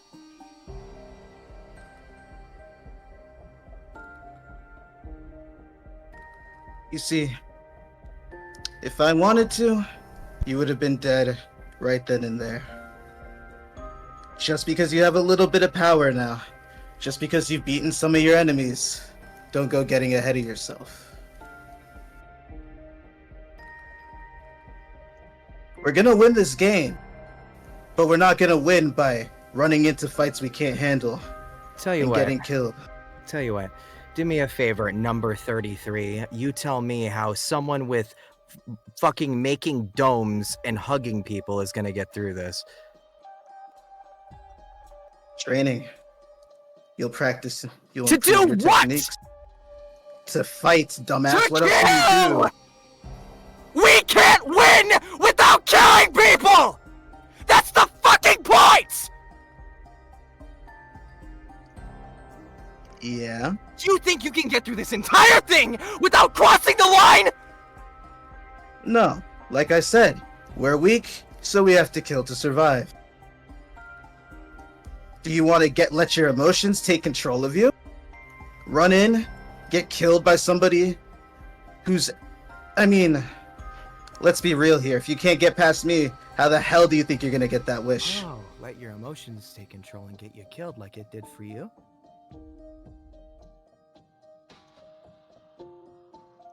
Emotions? Or a sense of duty? I'll let you decide. Oh, you got fucking revived in a pentagram. You're a fucking demon for all we know. Maybe I am. Doesn't change what I have to do. Hold on one second.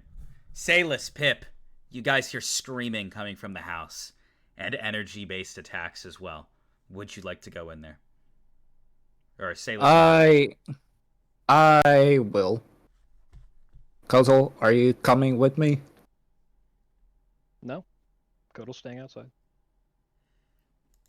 Oh, okay. I Sayless, guess you open the door to this screaming and this outburst.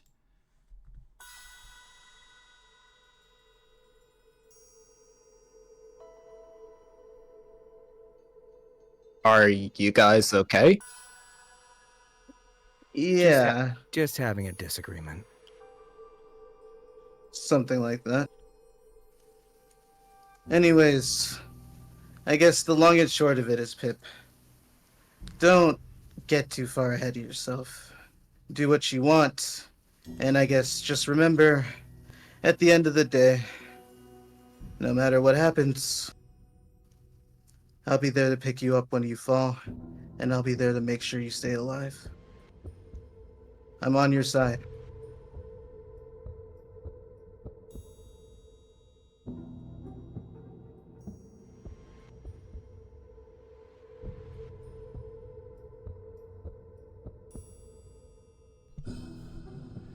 Well, Pip's silent. There's no reply. Pip stays silent, and he walks away from you.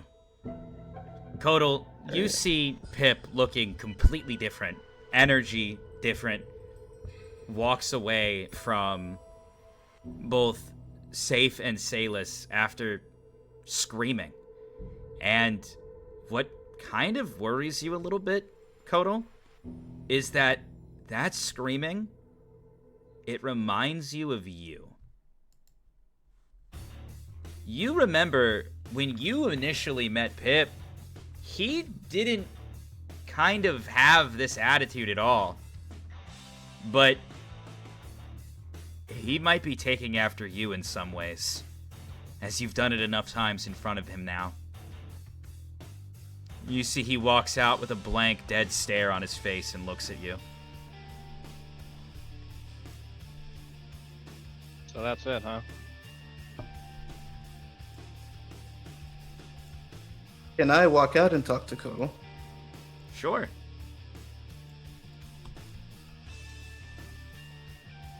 Hey, Kodal. What the fuck do you want? I'm sorry about earlier. Oh, fucking please. You're sorry. You know what? I don't want to fucking hear it. In fact, shut your fucking mouth. I have something to say. Alright? I thought you were dead. Alright? I thought you fucking died. And you know what? I thought it was my fucking fault. And you know why I thought it was my fucking fault? Because I wasn't strong enough. Because I fucking blew up like I always do. Everything went wrong like it always does to me. And you fucking died. And I paid the price for it. And you know what? I fucking ate that shit. And I fucking sat on it. And I tried to push it way deep down like I always do. And you know what? I was fine with that. And then you know what fucking happens? Fucking Pip leaves. Salus's dad shows up. And he fucking kills me. I died. And then, lo and behold, while I'm still fucking processing that shit, we go to Vaughn City to meet back up. And there you are, standing fucking outside. And you know what I fucking did? I let my guard down. I went to fucking... Dude, I fucking let my guard down. And you know what you fucking did? You know what you fucking did? You fucking backed off. You shut that door in my face. Message received loud and clear. And you too, Salus. What the fuck? What we just fucking went through? I put my life on the fucking line for you.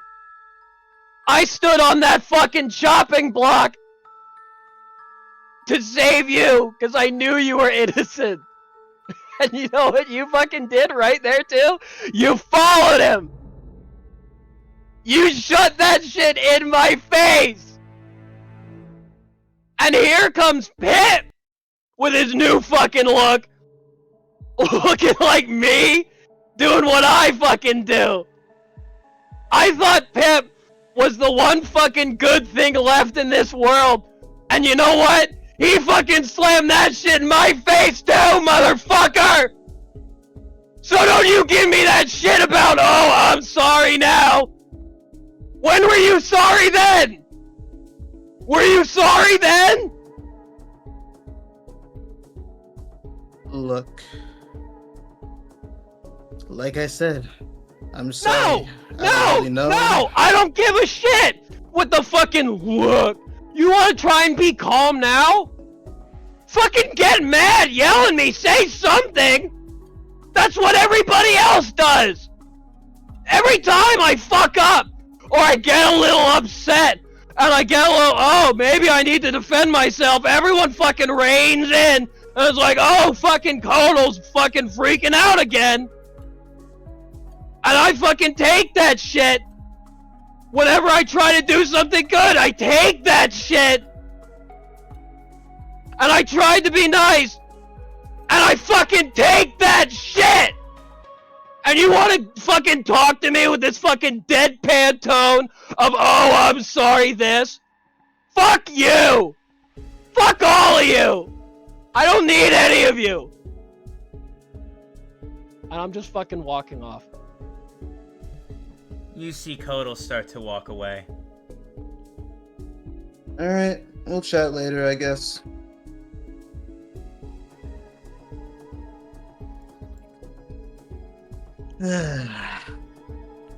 Did I happen to take Rifton's journal with me?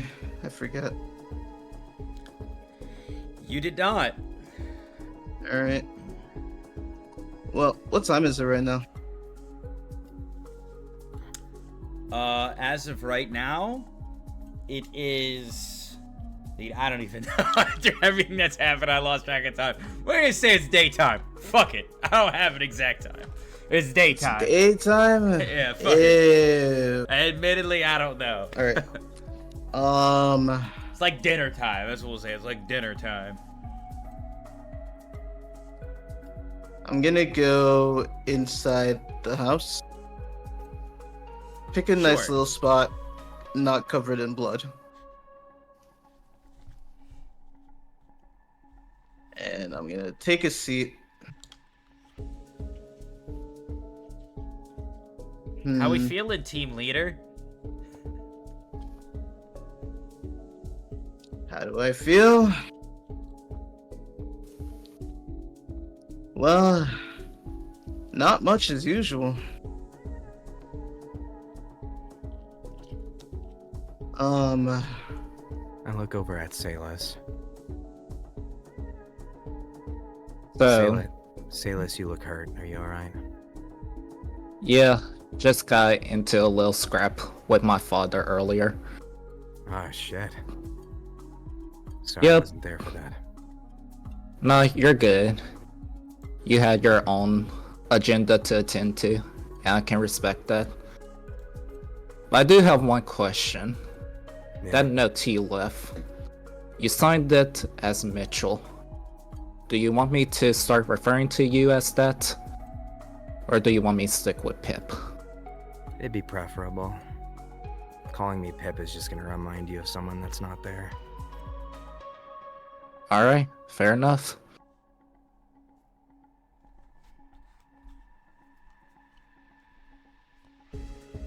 I walk over to safe. I pull out the letter. Read the letter, by the way. Here you go. Huh. You know, I never did read this. Yeah. I think all of us would have wanted to kill him if... Yeah. I'm gonna take a look at the letter. And I'm not actually gonna read it right now. Okay, just gonna, are you gonna like- pocket it then? No, I'm gonna hand it back to I guess, Mitchell now. Mitchell takes I'll read it. this later. Understood. Okay, let's go get our buddy. Mitchell starts walking out the door, tries to see where Kodal went. Roll a 20-sided.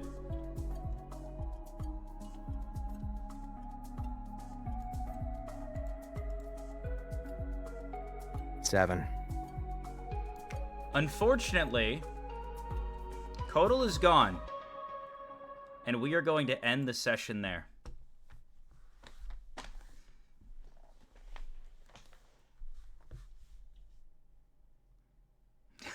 What? Everybody freaks out when I say that. Funny session. Ah. How we feeling, everybody? That was crazy. Pretty good. The bad Crazy parents stuff. are dead. Yippee! Yeah, it was a good session, right? Everybody have fun? Why is everyone blaming me? You guys all blame me. Did you not see how surprised I was by everything that happened this stream? I'm watching with you, just as shocked by everything. And the chat's like, Vodka, how could you? Like, brother, what? Like, I had my moment of, like, voice acting and dialogue with Rifton's background. And then you blame me for everything. You're like, oh, well, clearly he's the fuckbag. Oh goodness. Fuck you mean surprise? You had the art ready? I don't change that! What are you talking about? Dakota, confirm that changes on your end. That was actually me. My hands are up here. As well as the commission. I had I'd been planning this for a little while, but I wasn't sure if it was going to happen. Hey. Everyone picks me for enemy number 1. Dude.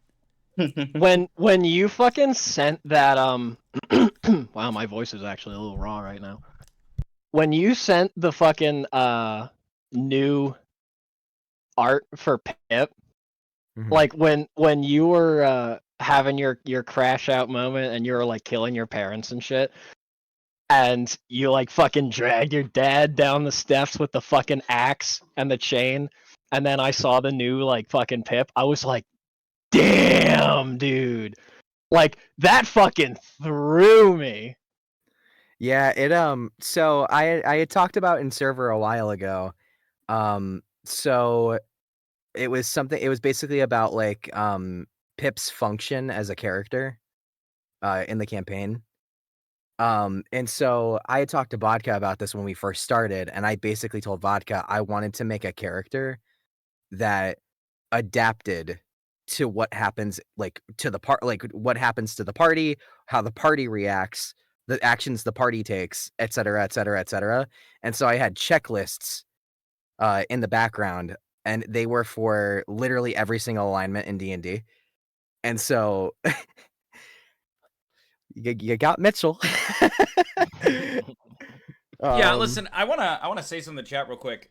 Every player, including myself, we all have our own kind of agenda, and from what I'm aware, we don't really share any of our plans with each other to kind of surprise one another. Like, I am as in the dark as you. Obviously, you know, Dakota hits me up, checks up with me, like, hey, I have this idea. I think it makes sense because of XYZ. Are you cool with that? And I give it like a yes or no. So I knew that there was a shift that could potentially come. But we don't, like, again, I want it to be known, this isn't, like, scripted. You can see me. We're not reading off of, like, fucking long-ass sheets of paper acting out our dialogue. This is all improv, emotion, and adaptation to the plays that everybody makes around each other. And that is why I'm surprised by certain scenes and actions, and they are as well. Obviously, I'm doing, you know, a little bit more than the others because I have, like, so many NPCs and so many moving parts in the world. But outside of those happenings, the stuff that they voice and say is, like, 100% them. I have no idea what's going to be said. I didn't even know what was on the fucking note that Pip wanted to leave behind. That was all stuff that Dakota had ready, and you know, it just goes to show that we got a team that loves their characters and is dedicated to bringing you the show and the entertainment and such. That monologue took like 2 weeks and then constant practice. How was it? I'm just curious. It was really good. Pretty good. Yeah, dude, it was really good. You know what's crazy is when I did the roles, I was like, okay, I'm probably going to have to do the Riften Diary. And that in itself, I knew was going to be very, very difficult to, like, voice act, improv, because it's super fucking emotional. And it's also just, like, a lot. It's like an 8-minute segment.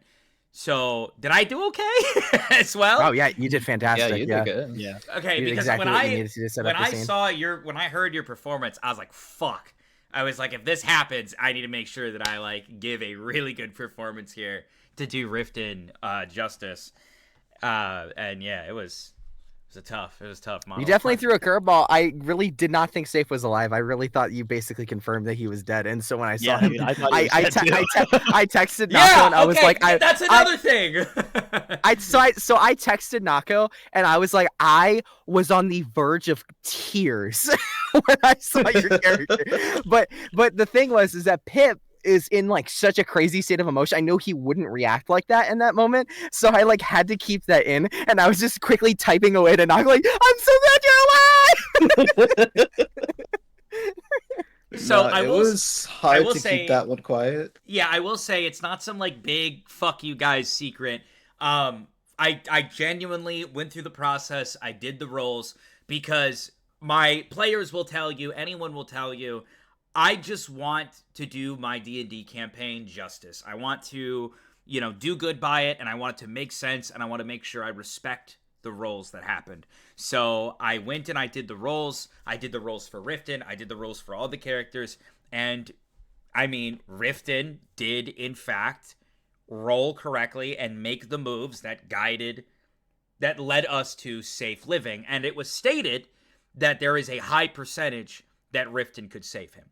That the rolls were in your favor, that could happen. And when I did the rolls, it happened, and you lived. But I can't have players making actions, under the assumption that you're alive, right? We won't be able to be at our best and most performative if you guys go in and you see, oh, Nako's in call with us, the PNG's here, he's fine. No, we're not going to do each other justice by that. And we're all leaving each other in the dark with our plans and agendas anyways. So I messaged Nako a little bit ago, and I was like, hey, just a heads up, you are alive, but certain checklist needs to be met before you can hop back in the game. So be on standby, and we'll go from there. But yeah, it wasn't like, fuck these guys. It wasn't like that as much as chat may think. Yeah. I love how, Dakota, you, planned for Pip's change into, Mitchell, I guess he's going by now. Excuse me. Hello. He's gone. He's dead. He muted. I was literally talking. I was talking up a fucking storm, and no one heard it. Okay. So there's the 9 alignments, right? And so actually, the one that ended up being Mitchell is the only path where I have him change his name. Oh. So this is the only path where he calls himself Mitchell. And to answer the question of someone of what alignment is Pip, Pip is lawful evil. Damn. Yeah. I love how you had all these different contingencies and plans and whatnot for how he was gonna change. And I've just been whatever, just YOLO, just fucking whatever happens. And I truly didn't even expect the crash out that I had at the very end of the session. Dude, you scared. Dude, okay, I will say this. Khaley and Sappy, you two scare the fuck out of me when you're mad. Dude, literally, when I was oh my god, safe? And I went to hug you. The thing that I really, really love doing that I'm able to do in vodka sessions that I'm not usually able to do in other sessions is just truly become my character. And any emotions that I'm actually feeling are what my character is feeling, unless it's okay, I might need to change it up for the situation, right? So when Coda was what is happening here? I thought you were dead and everyone is just brushing me off. That was genuine. What the fuck? I thought you were dead and I wanted to hug you and you're just fucking sidestepping me? The fuck is that shit? So in my head, I was okay, well, if nothing else happens, then, I'm going to be it's going to be those memes where it's Codal will remember this. Up in the top right corner. But I truly wasn't even expecting this level of shit to go wrong. But it was literally just every single moment where it was just all right, well, Codal's really on edge. There's definitely still a certain thing that can be said that'll bring him back, and you guys said the absolute wrong thing. So I was okay, I guess he's going further down the pit. And then everybody shows up, and it was just Kodal, get the fuck out while I talk with Pip. And it was just like, all right, I guess my emotions don't matter. I'm going to the fucking dark side here. Because, I was already on the edge when, when I thought Safe was dead. It was like, all right, well, Kodal's just on the edge and someone's going to need to bring him back. Or he's going to, collaborate with Pip into being, this fucking villain. But now I don't even know if he's going to do that. I truly don't know what Kodal's going to do. This could definitely go pretty wrong. Yeah, and I do want to bounce off of that. So I want to say one of the main things I ask my players to do is that when you play in my D&D campaign, right? My D&D campaigns are meant to have a more psychological twist where you never really know what other people are thinking about you, and when dialogue kind of bounces off of each other. I know, everyone likes D&D for different things, but this is something that's always been highlighted in my campaigns, and I feel like words are powerful. And I feel like one of the main issues that I have with traditional D&D and when I watch other people DM is that people will build their character, right? They'll build their character, whether it be a barbarian or whether it be a fucking, bard or whatever. And oftentimes, especially with this campaign, I said I wanted you all to be like a blank canvas. And I wanted the world, your actions, and the actions of others around you to mold and shape you. I feel like people create characters in D&D, and one of the biggest flaws I see time and time again, which you can play D&D however you want, I'm not bashing that, I'm just saying something that I wish I could see a little bit more, is an actual shift and change in character. Why is it, the main thing is that when terrible shit, good shit, amazing shit, no matter what it is, when it happens to humans, when it happens to anybody with a brain, it changes them. It shifts them. We're constantly changing as we grow.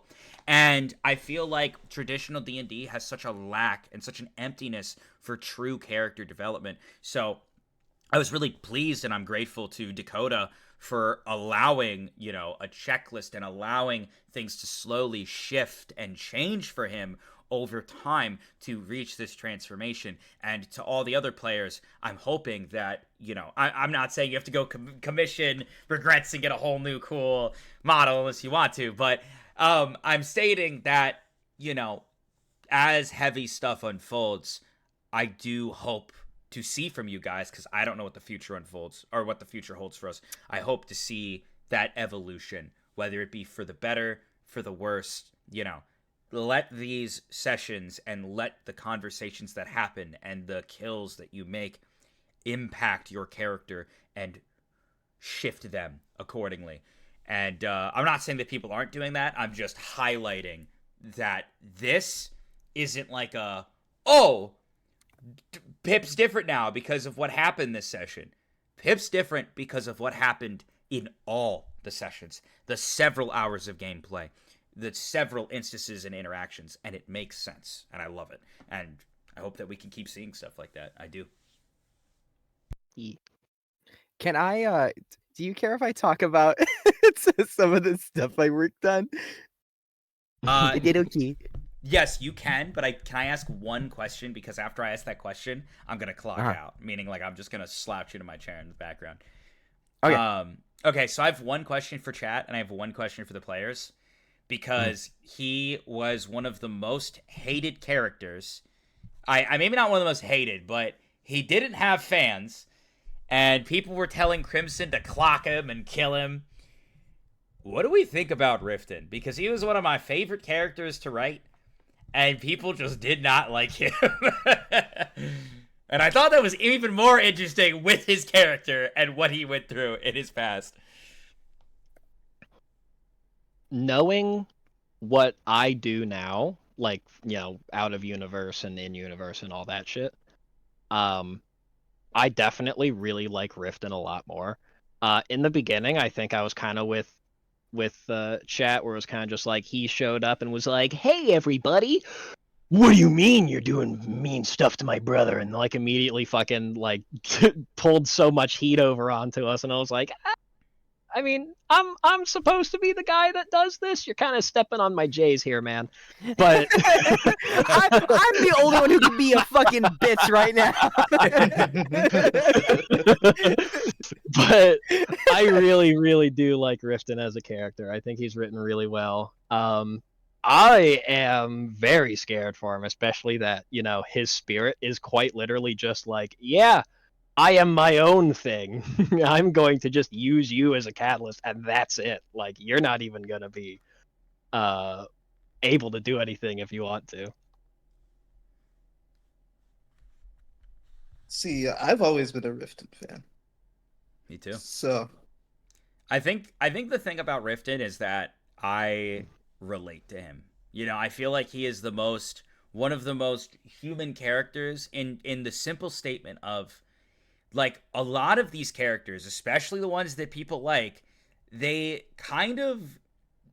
aren't vocal about their mistakes. Like, Riften is very, like, vocal, and he's like, man, I fucked up. I messed up. These are things that I messed up on. And he tries to be better. That's the crazy shit, right? And I feel like we just live in a time where people are like, nah, fuck that. You were a piece of shit. And they dwell on that negative rather than the entire narrative that he is taking in his own way with his own demons and his own struggles, trying to mentally push through it and be in a better spot. He is a human that, you know, has mood swings, has breakdowns, and obviously it is caused from what we learned in Outside Source, but he really tries to suppress that and tries to be better in his own way. And I myself, you know, I'm constantly like fighting through health issues and, you know, jumping through mental hoops, trying to be in my prime to like stream and stuff. And, you know, it can be tough to fight through that shit. And when I was writing him, I was just like, this is probably one of my favorite characters, because, you know, he knows his mistakes that he's made in his past, and he's doing everything he can to be better in his own way. And I think, yeah, I think it's like it definitely comes down to perspective, I think, because like even at the beginning, I personally was starting to be like, man, Riften's kind of an asshole. But like the presentation we were getting was essentially that like the presentation we had of him for a bit was kind of like he's this very like at the time unpresent like older brother who has a lot of weird mystery shit about him, and it's hard not to see him in a couple of times as like in a bad light, especially with the Crimson interaction. So I think that's where a lot of that stemmed from. But I think after we learned things about him, we're like, oh, he's a really cool fucking dude. Yeah, but people wanted Crimson to kill him. Crimson is not. I will a good say dude. that one is kind of crazy. Like I do think Crimson's a very well written character. But yo, we literally found her in a field of bodies, and she was having fun just killing people. Like I do not understand. I don't understand that. I don't understand who they decide is great and who they decide is shit. Because swear to God, Riften would have done that shit, everyone would have been on it. See Riften drinking tea in a field of bodies. Yeah, Cancel that asshole! All right, I am going to clock out into the background, so you are welcome, Dakota, to talk your talk, and then after that we'll wrap up stream. Can you actually expand the pip sprite real quick? Because I want to explain the costume, because it was I took a lot of time to think about that. Yeah. Is that good? Is that Yeah, that works. That works. All right. So, everybody, we're gonna go over the checklist. So the checklist plays into the costume design. So first off, the checklist goes: Pip witnesses a crime. Pip witnesses a dead body. Pip witnesses a murder. He finds out his entire perception of life is a lie. He finds out about the abuse. He finds out how bad the abuse was. Finds out his brother lied to him. Is given an alternative philosophy that makes him lean into his dark side. And then the second part to that is feels lost in seeking guidance. And then I put in quotes, the first person to guide him will make the largest impact. That was Crimson. Because of the conversation that they had about garbage and about terrible people. So that is why he has the the crimson red scarf around his neck.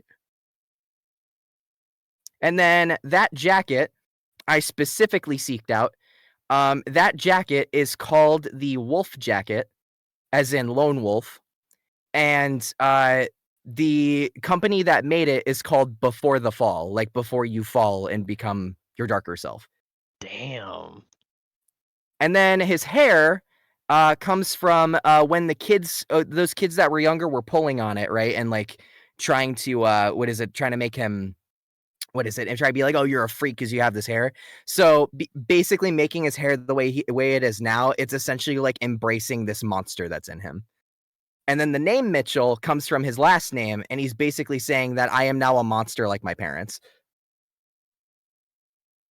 Nice. Well, no, more not like his parents, more like I am stripping myself of my identity and becoming my inner monster. And then the rest of the checklist was contributes to a murder. Sale is safe or Kodal is killed in cold blood. Safe. Pip murders someone. Pip murders someone who deserves it. Pip murders his parents. And then there's a second part to Pip murders someone who deserves it, because it's basically one to check off if he's already done everything else. And then the final one is believes that the only person and viewpoint of philosophy he can rely on is his own. So you really kind of just ticked all the boxes, huh? Yeah, no, it went fast. I told Vodka after the first session, I was like, yo, it's like halfway checked off, man. And he's like, what? And I'm like, yeah. He's like, oh, shit. He actually told me after last session, he's like, bro, is Pip about to turn? And I'm like, Pip crash out bingo already. Yeah, legit. Vodka was like, is Pip about to turn? And I was like, not looking good, man. He's like, I don't want Pip to turn. He's really nice. And I'm like, too fucking bad. So I love how literally like we had been talking about the characters, and it was like, oh, you know, there's a chance that like Pip is gonna change and turn into something kind of evil, but you know, maybe he will, maybe he won't. I guess that really depends on what happens. And then fucking session 1, it was like, all right, most of the framework is already down. Because that's just how these sessions are. Oh yeah. It's it scared me after the first session. I went, oh no. And then so actually the letter was like the tipping point. Like that was like the for sure he was like going bad this session pretty much. Because the letter basically would like, it was like an alternative factor of like, regardless if some of those things on the checklist happened, if Pip opened it too early, he just, you know, did his thing. So we got the letter and all the stuff was checked off.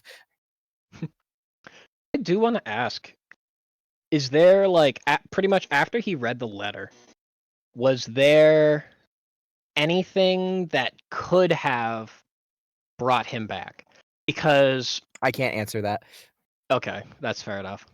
Because when he was like, yeah, so I've got to go into the city and do some things, and he was like, Pip is gonna die tonight, and Safe was like, yeah, all right, whatever, just don't die. I was like, what are you doing? This is like the fucking precipice. You're just gonna be like, yeah, all right, just go do whatever. I don't mind. What the fuck is that voice, dude? I gotta ask, do you guys not fuck with Safe as a leader? I'm honestly, I'm a Y'all need to understand, I am not your dad. True. I'm not going to fucking control you and tell you what to do. I personally, Pip is running by his own version of Crimson's philosophy. Noko Nation, I can't answer that question for you, unfortunately. That would be potential spoilers. But you're welcome to speculate. I'm eating the food. I'm so hungry. I'm eating actually, burrito. That's why I made it a scarf. Sorry, it was what is it? The Crimson Red showed that it was like was it Crimson's philosophy had a chokehold over him. That was it. I like that one. Yeah. I like that one. Pretty tight. Kazuki Soto with the tier 3. Thank you so much. Tier 3 is fucking insane. Wait a second. Which one do you guys want to voice it? It's a tier 3. Come on. Wait. It's a tier 3. I think Kazuichi Soda's a Sailus fan. Can you do it in the voice of Sailus? Can you thank the tier 3 in the voice of Sailus? Of course. Yep. They said Sailus in all caps. Kazuichi Soda, thank you for the tier 3, 6-month tier 3. Oh my god, let's go. Thank you. Are there any spiders in the area? You should have threw that in at the end. Hey, Do I see any spiders? Nah, Hey, you gotta respect the hustle. I think 100%. I was like, God damn, man. do I see any It's like, where's Waldo with this fucking dude? Look, not gonna know why I have to keep on asking if there ain't spiders. Never be caught lacking. Do I approve of Riften X safe? Absolutely not. Absolutely not. Do you know why? Do you know why? Do you know why though, chat? It's all about Safe X Axel, baby! I don't know about all that.